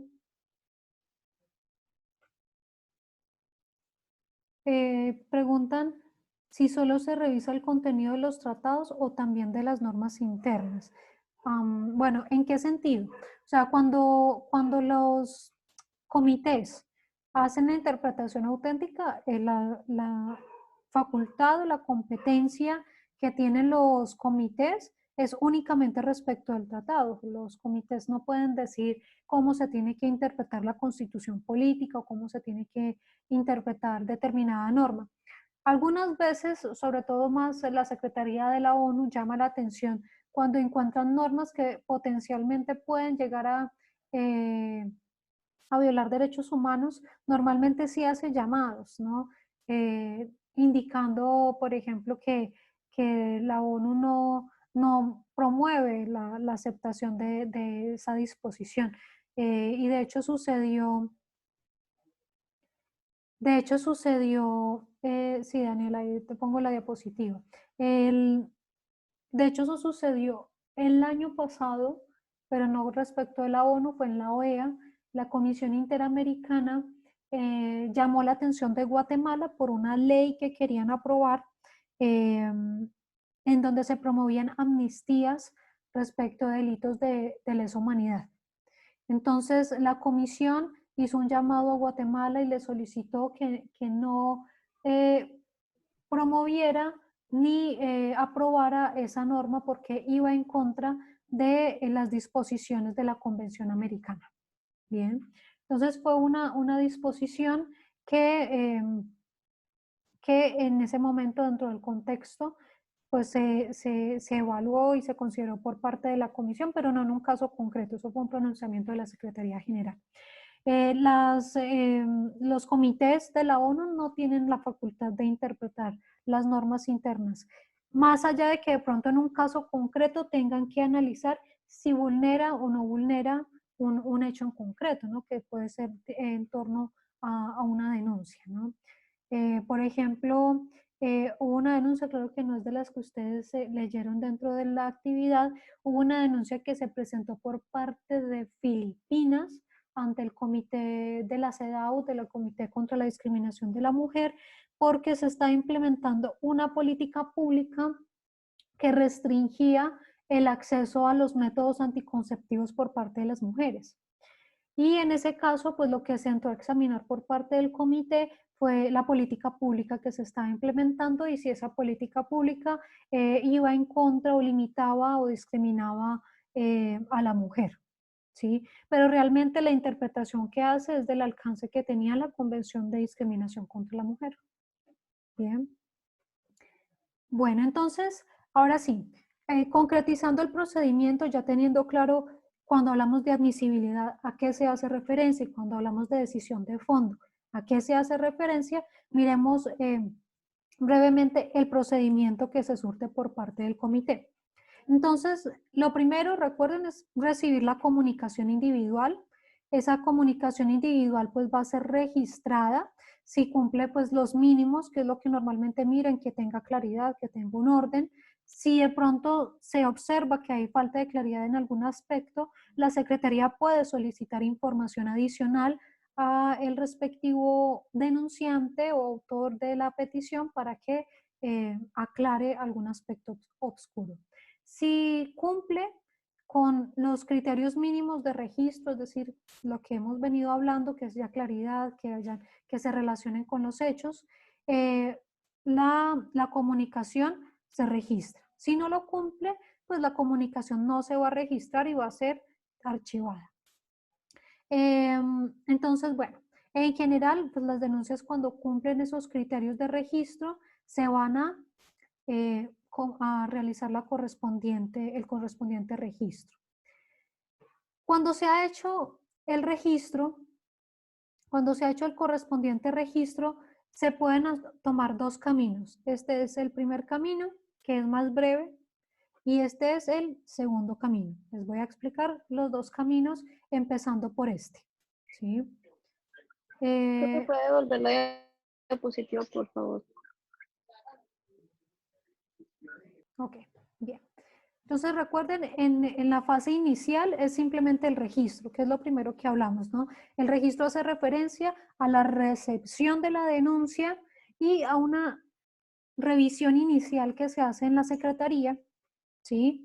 En donde miran que la denuncia tenga pies y cabeza, ¿sí? Es decir, que se cumplan con los elementos mínimos, que sea claro quién está denunciando, contra qué estado, que se vean las diferentes partes de la correspondiente denuncia. ¿Listo?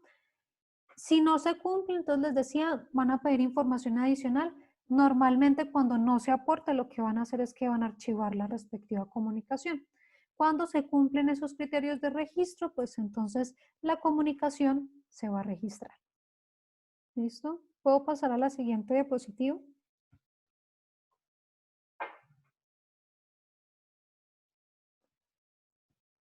Bueno, voy a tomar el silencio como un silencio administrativo positivo. Ok, ya aquí. Listo. Entonces, en la siguiente diapositiva les decía, hasta aquí vamos, ¿no? La comunicación se registra. Entonces, una vez la comunicación se registra, se pueden tomar dos caminos, ¿sí? Este es el primer camino, vamos a hablar del primer camino, que es el que normalmente toma los diferentes comités. La comunicación se registró. En el momento en que la comunicación se registró, se le va a correr traslado al Estado. ¿Qué significa correr traslado al Estado? Que le envían la comunicación de la denuncia para que se pronuncie sobre esa comunicación. ¿Y qué le van a pedir? Le van a pedir que el Estado presente sus observaciones sobre la admisibilidad y el fondo de la denuncia. Eso es lo que normalmente pasa. Recibo la denuncia, se la mando al Estado para que el Estado me envíe a mi comité unas observaciones sobre qué piensa el Estado respecto de la admisibilidad y respecto del fondo del asunto. Bien. Normalmente al Estado le dan 6 meses, normalmente. Cuando el Estado le da corre traslado, le dice cuánto tiempo tiene el Estado para presentar esas observaciones. Usualmente son 6 meses. Bien. El Estado realiza dentro de esos 6 meses el pronunciamiento y envía un documento al comité presentando las observaciones sobre la admisibilidad y el fondo de la denuncia que le fue presentada. ¿Y qué va a pasar? El comité recibe esas observaciones y se las manda al autor de la denuncia. Digamos que hay en un ejercicio de contradicción, del derecho de contradicción, le envía esas observaciones al autor de la denuncia para que el autor presente sus observaciones sobre lo que dijo el Estado. Bien, ¿hasta ahí claro, muchachos? Bien, entonces recibo denuncia, yo comité recibo denuncia, yo comité le mando la denuncia al Estado para que presente observaciones de admisibilidad y de fondo, recibo ese documento por parte del Estado y se lo mando al autor de la denuncia para que el autor de la denuncia me mande sus observaciones sobre lo que dijo el respectivo Estado. Bien.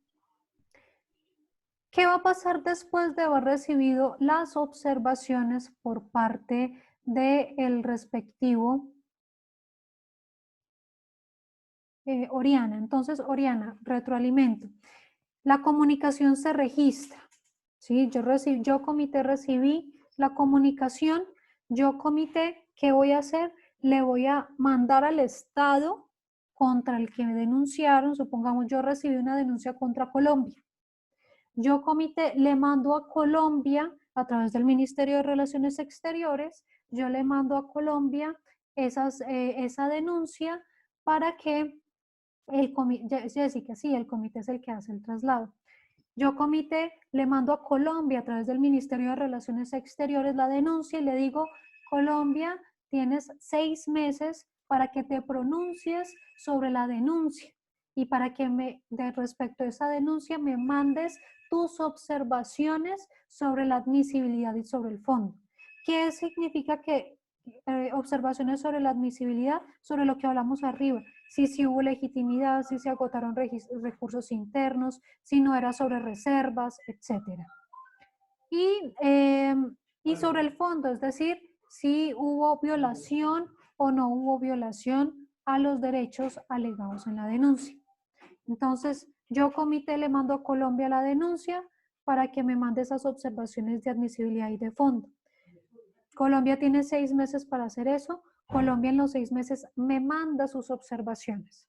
Después de haberme mandado sus observaciones, yo comité le digo, Pepito Pérez, tú que me presentas, ¿quién eres el autor de esta denuncia? Aquí te mando las observaciones que me mandó Colombia, para que tú las leas, las revises y me mandes lo que tú piensas como autor de la denuncia de lo que está diciendo Colombia.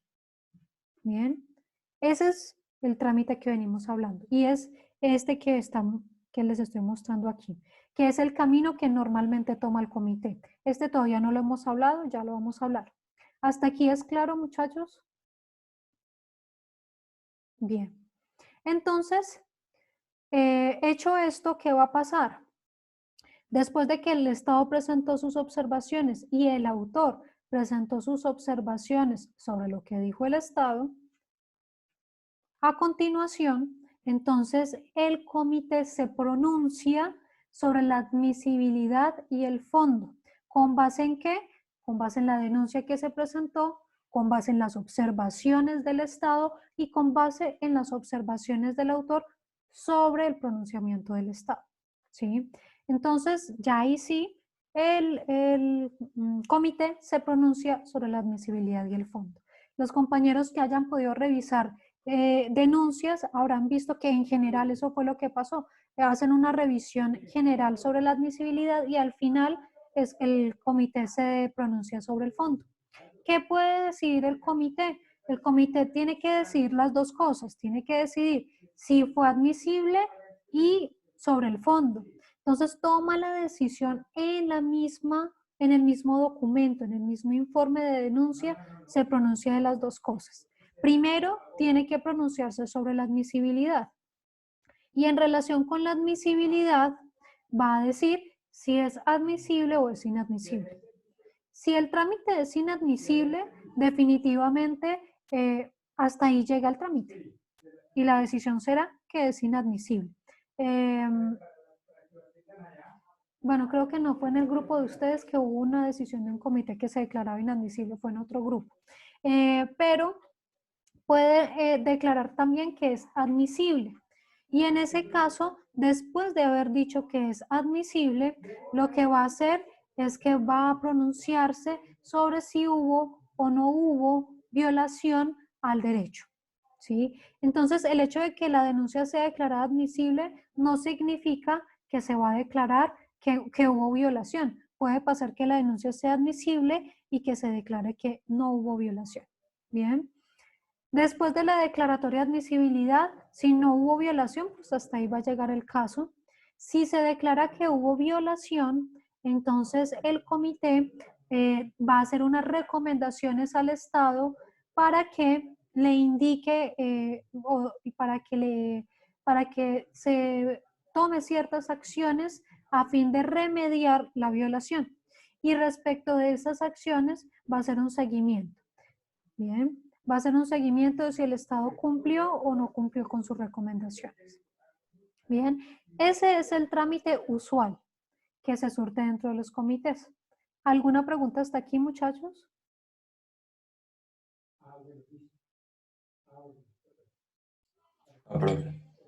Jessica pregunta qué características de procedibilidad tiene este seguimiento. No te entiendo tu pregunta, Jessica.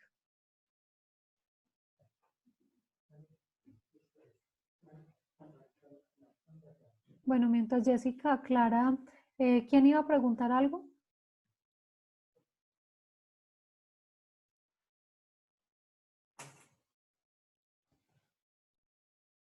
Ah, ok, el seguimiento, ya vamos a hablar del seguimiento, ¿sí? Ya les voy a hacer precisiones sobre el seguimiento. Aquí quiero terminar la parte del procedimiento completo para ya hablar como tal del seguimiento, ¿listo? Entonces recuerden, ese es el camino rápido y el que normalmente sigue el respectivo comité. Pero hay un procedimiento un poquito más extenso, que es el que ven acá, que vamos a explicar.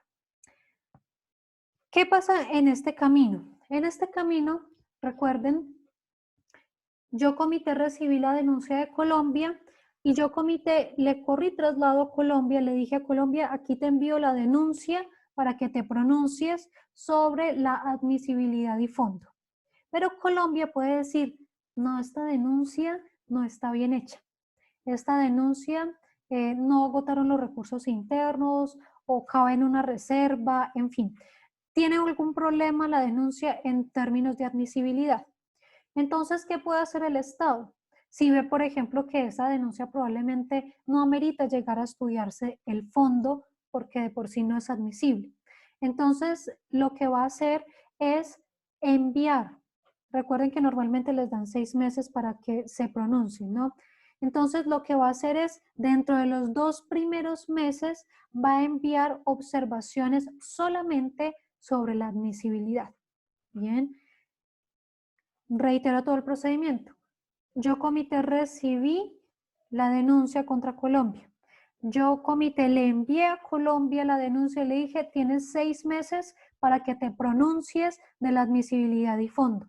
Y Colombia me dice, no, esta denuncia no debería ser admisible. ¿Qué hago yo, Colombia? Yo, Colombia, en los 2 primeros meses, dentro de los 6 meses que me habían dado, dentro de esos 2 primeros meses, le envío al comité unas observaciones solo sobre la admisibilidad de la denuncia. El comité va a recibirlo y va a decir, ah, se pronunció solamente de la admisibilidad. Le voy a correr traslado, le voy a enviar estas observaciones al autor de la denuncia, ¿sí? Al autor de la denuncia para que se pronuncie sobre la admisibilidad de conformidad a los dichos o las observaciones que había presentado el Estado. Bien. Entonces, en ese momento, ¿qué va a hacer el comité después de haber recibido las observaciones del Estado y las observaciones del autor de la denuncia?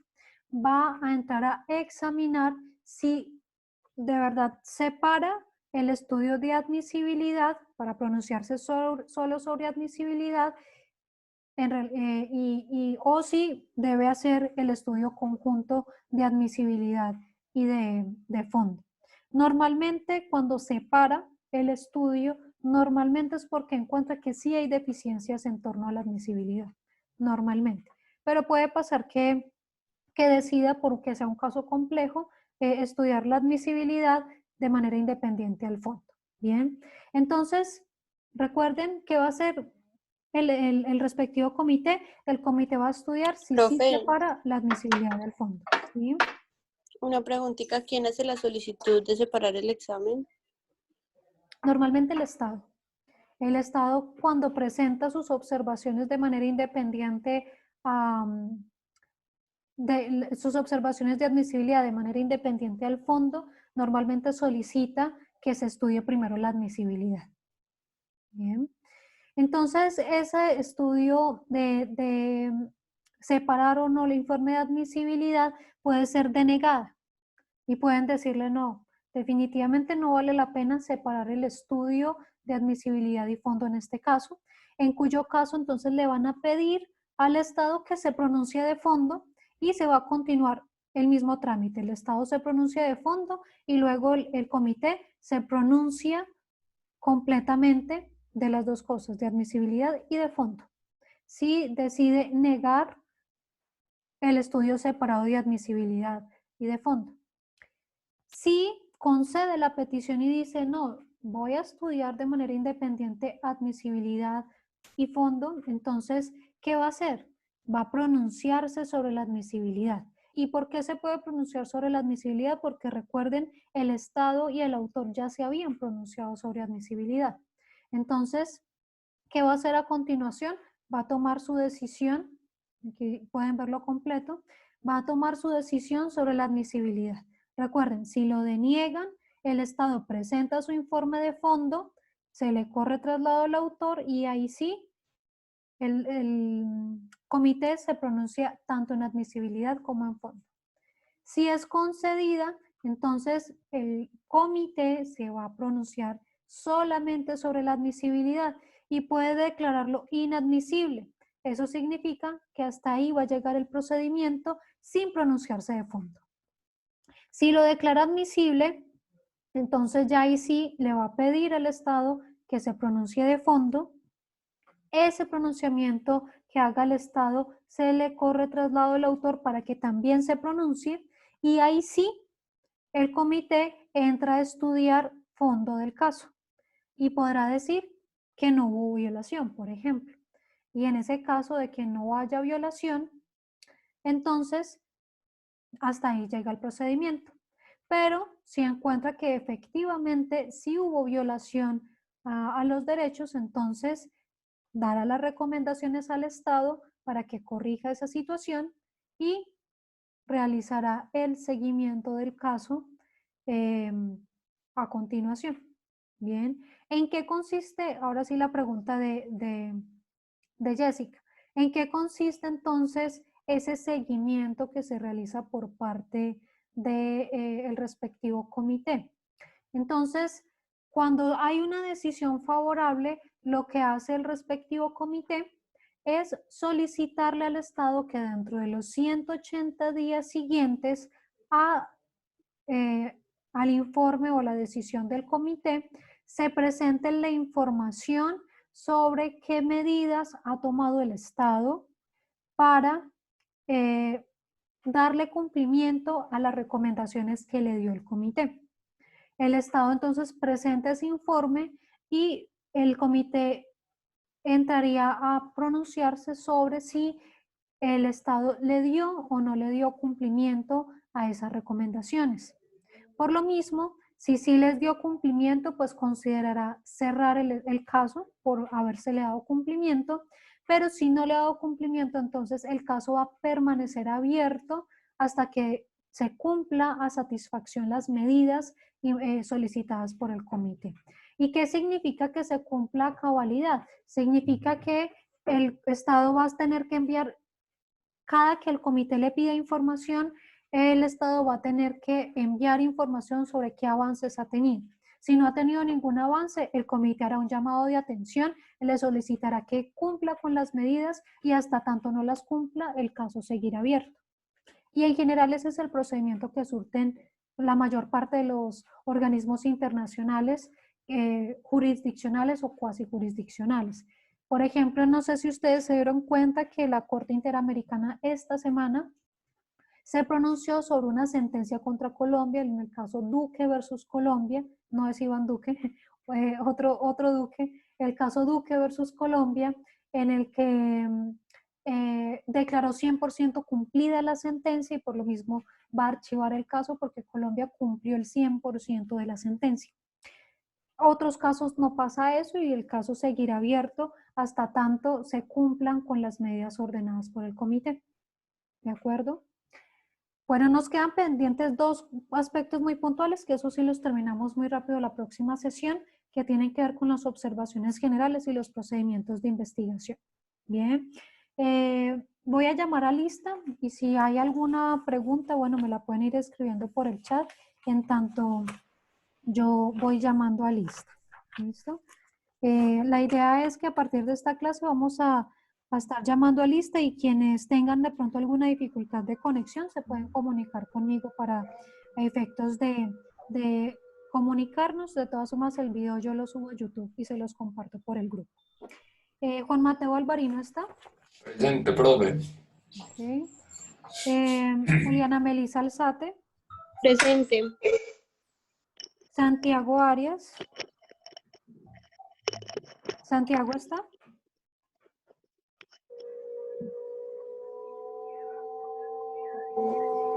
Valentina Barrios. Valentina. Yo, ¿está? profe. Yo, profe. Oscar Eduardo Beltrán. Sí. Profe, perdón, Santiago Arias escribió que es que no le funciona el micrófono. Ah, ok. Listo. Oscar Eduardo Beltrán. Yo, profe. Okay. Andrés Felipe Betancourt. Yo, profe. John Fabián Cano. John Fabián Cano. Muchachos, si no están hablando, apaguen los micrófonos. Presente, doctora. Presente, doctora John Fabián Cano. Bien. Manuela Cárdenas. Manuela está. Oriana sí está. Geraldine Castaño.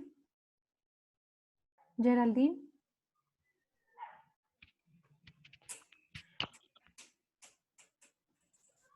Laura Daniela Correal. Yo, profe. Ok. Tania Lucía. Ok, Geraldine está. Tania está. Ok. Johnny Mauricio Cruz. No está. Jessica Fernández sí está. César Augusto llegó. César Augusto Fernández. Sí, ya lo veo. Dana Fernanda. Dana Los Fernanda temas que Gómez. vamos a tratar la siguiente clase, qué pena yo interrumpo. Regálame un instante para terminar de llamar a lista y ya la absolvemos.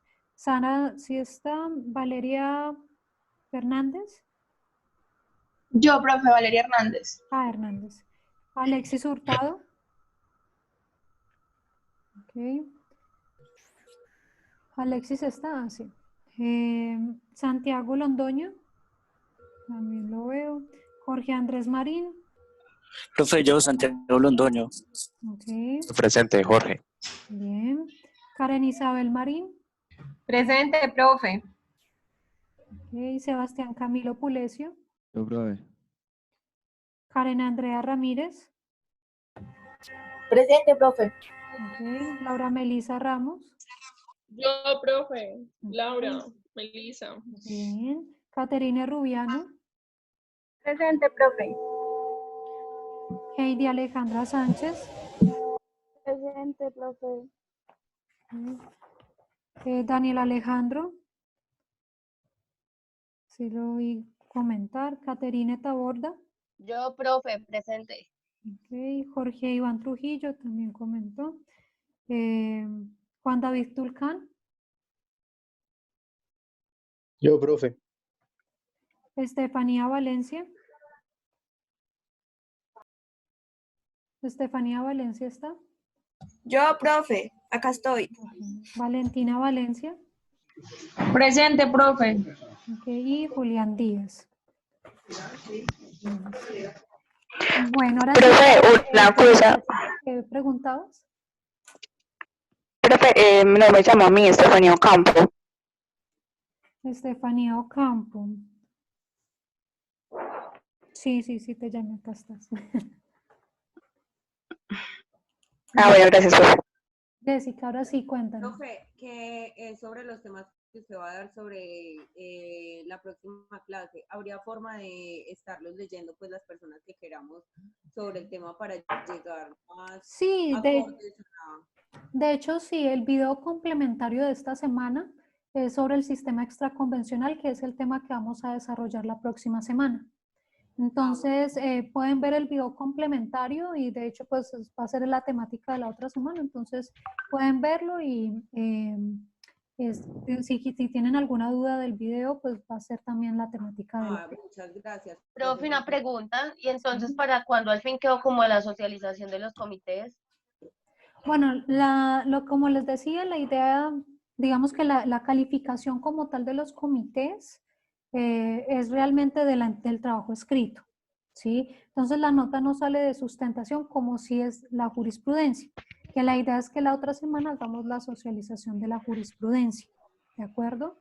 Entonces podemos tomarnos 5 minutos, bueno, son más o menos 10 grupitos, la idea es que podamos hablar muy brevemente de cada casito, iniciando la próxima clase, pero no es una exposición formal, es simplemente como mencionar un poco los casos, pero realmente la socialización que sí cuenta es la de la jurisprudencia, ¿sí? Que esa sí es una presentación formal, que es lo que veníamos hablando, que la idea es que los diferentes grupos, si pueden realizar o grabar el video, pues es mejor. Pero de todas formas, la otra clase, pues tomaremos parte de la clase para socializar la Profe, una jurisprudencia pregunta. internacional. ¿Sí? Entonces lo de el libro queda para dentro de 15 días, ¿cierto? Ah, ok. Bueno, gracias por la pregunta. Sí, recuerden que estamos haciendo una actividad por semana. Esta semana era la entrega de los comités que tienen hasta por la noche para hacer la entrega en la plataforma. ¿Sí? Dentro de 8 días tenemos el tema de la jurisprudencia, que es entregar el mapa conceptual en la plataforma Moodle, y vamos a hacer la socialización de la jurisprudencia en la clase a través de este medio. Pero les decía, si alguien quiere grabarlo en video, y enviarlo en lugar de presentarlo en clase, pues nos rinde un poquito más y es también aceptable. Y teníamos para la siguiente semana la entrega del video. Ahora yo cuando puse las fechas no caí en cuenta que esa tercera semana es Semana Santa, ¿no? Es decir, técnicamente es semana de receso. Bien, entonces lo que voy a hacer es que voy a modificar en la plataforma la fecha para que la entrega sea la siguiente semana. Pero los que quieran irlo subiendo a la plataforma Moodle durante esa semana está bien. Profe, pero, ¿qué actividad? ¿La de la jurisprudencia o la del No. La de la jurisprudencia es la otra semana. No, la actividad del plan lector, que es la que me preguntaba el compañero, que estaba programada para el 8 de abril. Sí, pero el 8 de abril es Semana Santa, ¿cierto? Entonces, por lo mismo, como no nos veríamos, yo voy a habilitar, ojo, pero el plan lector no lo vamos a socializar en clase. Plan lector, recuerden que es un video que cada uno va a grabar de 3 minuticos, máximo 5, en donde van a hacer la socialización del contenido de su respectivo relato. Recuerden que la actividad de plan lector es individual. La actividad de los comités y la actividad de la jurisprudencia es en los grupos de trabajo. Pero la actividad de plan lector es individual. Cada uno tiene asignado un relato. Entonces, cada uno hace la grabación de su video. Yo lo voy a habilitar a la plataforma Moodle, pero si el video lo hacen muy largo, la plataforma Moodle no recibe videos superiores a, creo que a 200 megas. Entonces, si no los deja subir por la plataforma Moodle, ¿qué podríamos hacer? Me lo pueden enviar al correo o directamente por WhatsApp. Sí, Laura. Y por decir, uno puede subir el video a YouTube y ya remitirle a usted el link para que es el medio más sencillo. Que hagan el video, lo suben a YouTube y me comparten el enlace. Listo, profe. Exactamente. Entonces, conclusión, el día de hoy, subir a la plataforma Moodle la actividad de los comités. Si nos alcanza el tiempo, la otra semana lo socializamos brevemente, pero lo importante realmente es que puedan entregar la actividad. Yo les voy a enviar la actividad que todos me entreguen al grupo. Si alguno quiere, por ejemplo, revisar lo que hicieron los otros comités, como para estudiar el tema, lo pueden hacer, pero la actividad de los compañeros de los comités no entra como tal en el examen, es solo control de lectura, ¿sí? Es para sacar la nota de control de lectura. Ya lo que tiene que ver con jurisprudencia internacional, recuerden, es una actividad independiente que vale el 15% de la nota del segundo corte. ¿En qué consiste la actividad? Cada uno en el Excel que yo les envié, donde están distribuidos los temas, cada grupo tiene una sentencia en materia de derechos humanos proferida por la Corte Interamericana de Derechos Humanos. Entonces lo que van a hacer es leer la respectiva sentencia y van a hacer un mapa conceptual. En ese mapa conceptual se resintetizan o se resumen los aspectos que les expliqué la clase pasada. Es decir, no tienen que leer toda la sentencia, sino los aspectos puntuales que yo les pedí para el mapa conceptual.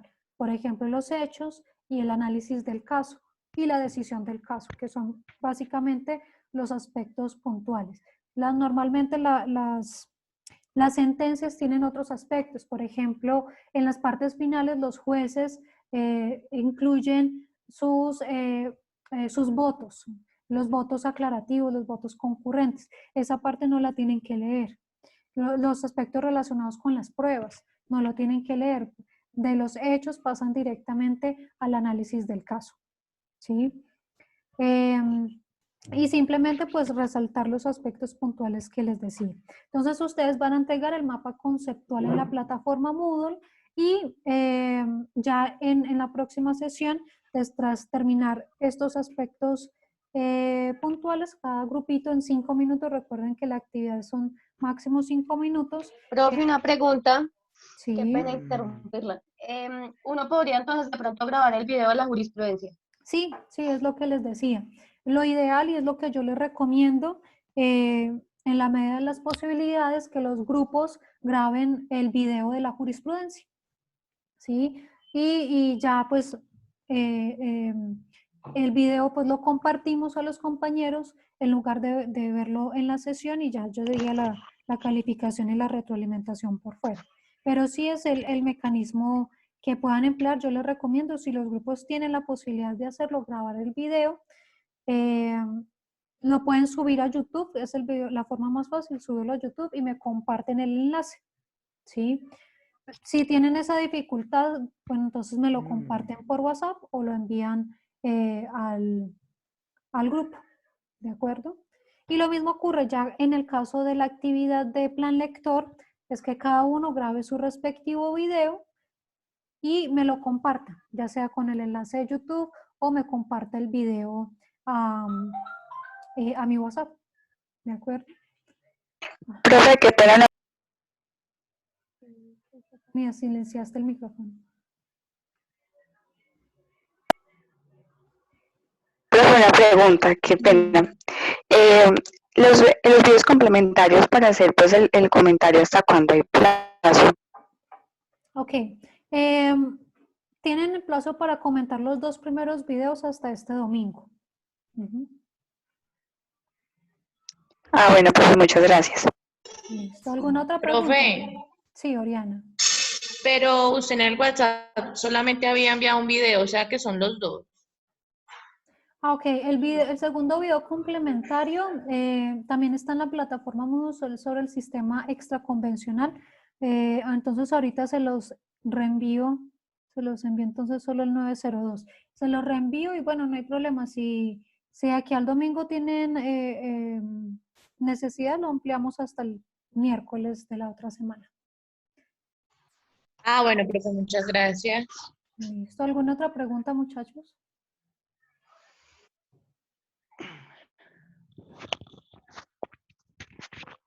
Jessica había preguntado si era un solo relato. No, Jessica, recuerda que en el cuadrito que les envié al grupo de WhatsApp, les distribuí, les asigné a cada uno un relato. Entonces, la actividad de plan lector es en relación con el relato que a cada uno les correspondió y es un solo relato por persona. ¿Listo? ¿Alguna otra pregunta?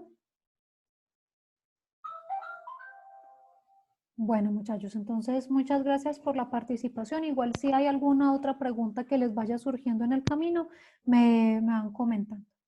Bien. Eso sería entonces todo por hoy. Nos vemos en la próxima sesión. No olviden la actividad de la jurisprudencia. Bien. Hasta la próxima. Muchas gracias, profe. Hasta luego. Hasta luego. Feliz semana, chao. Hasta luego. Gracias, hasta luego.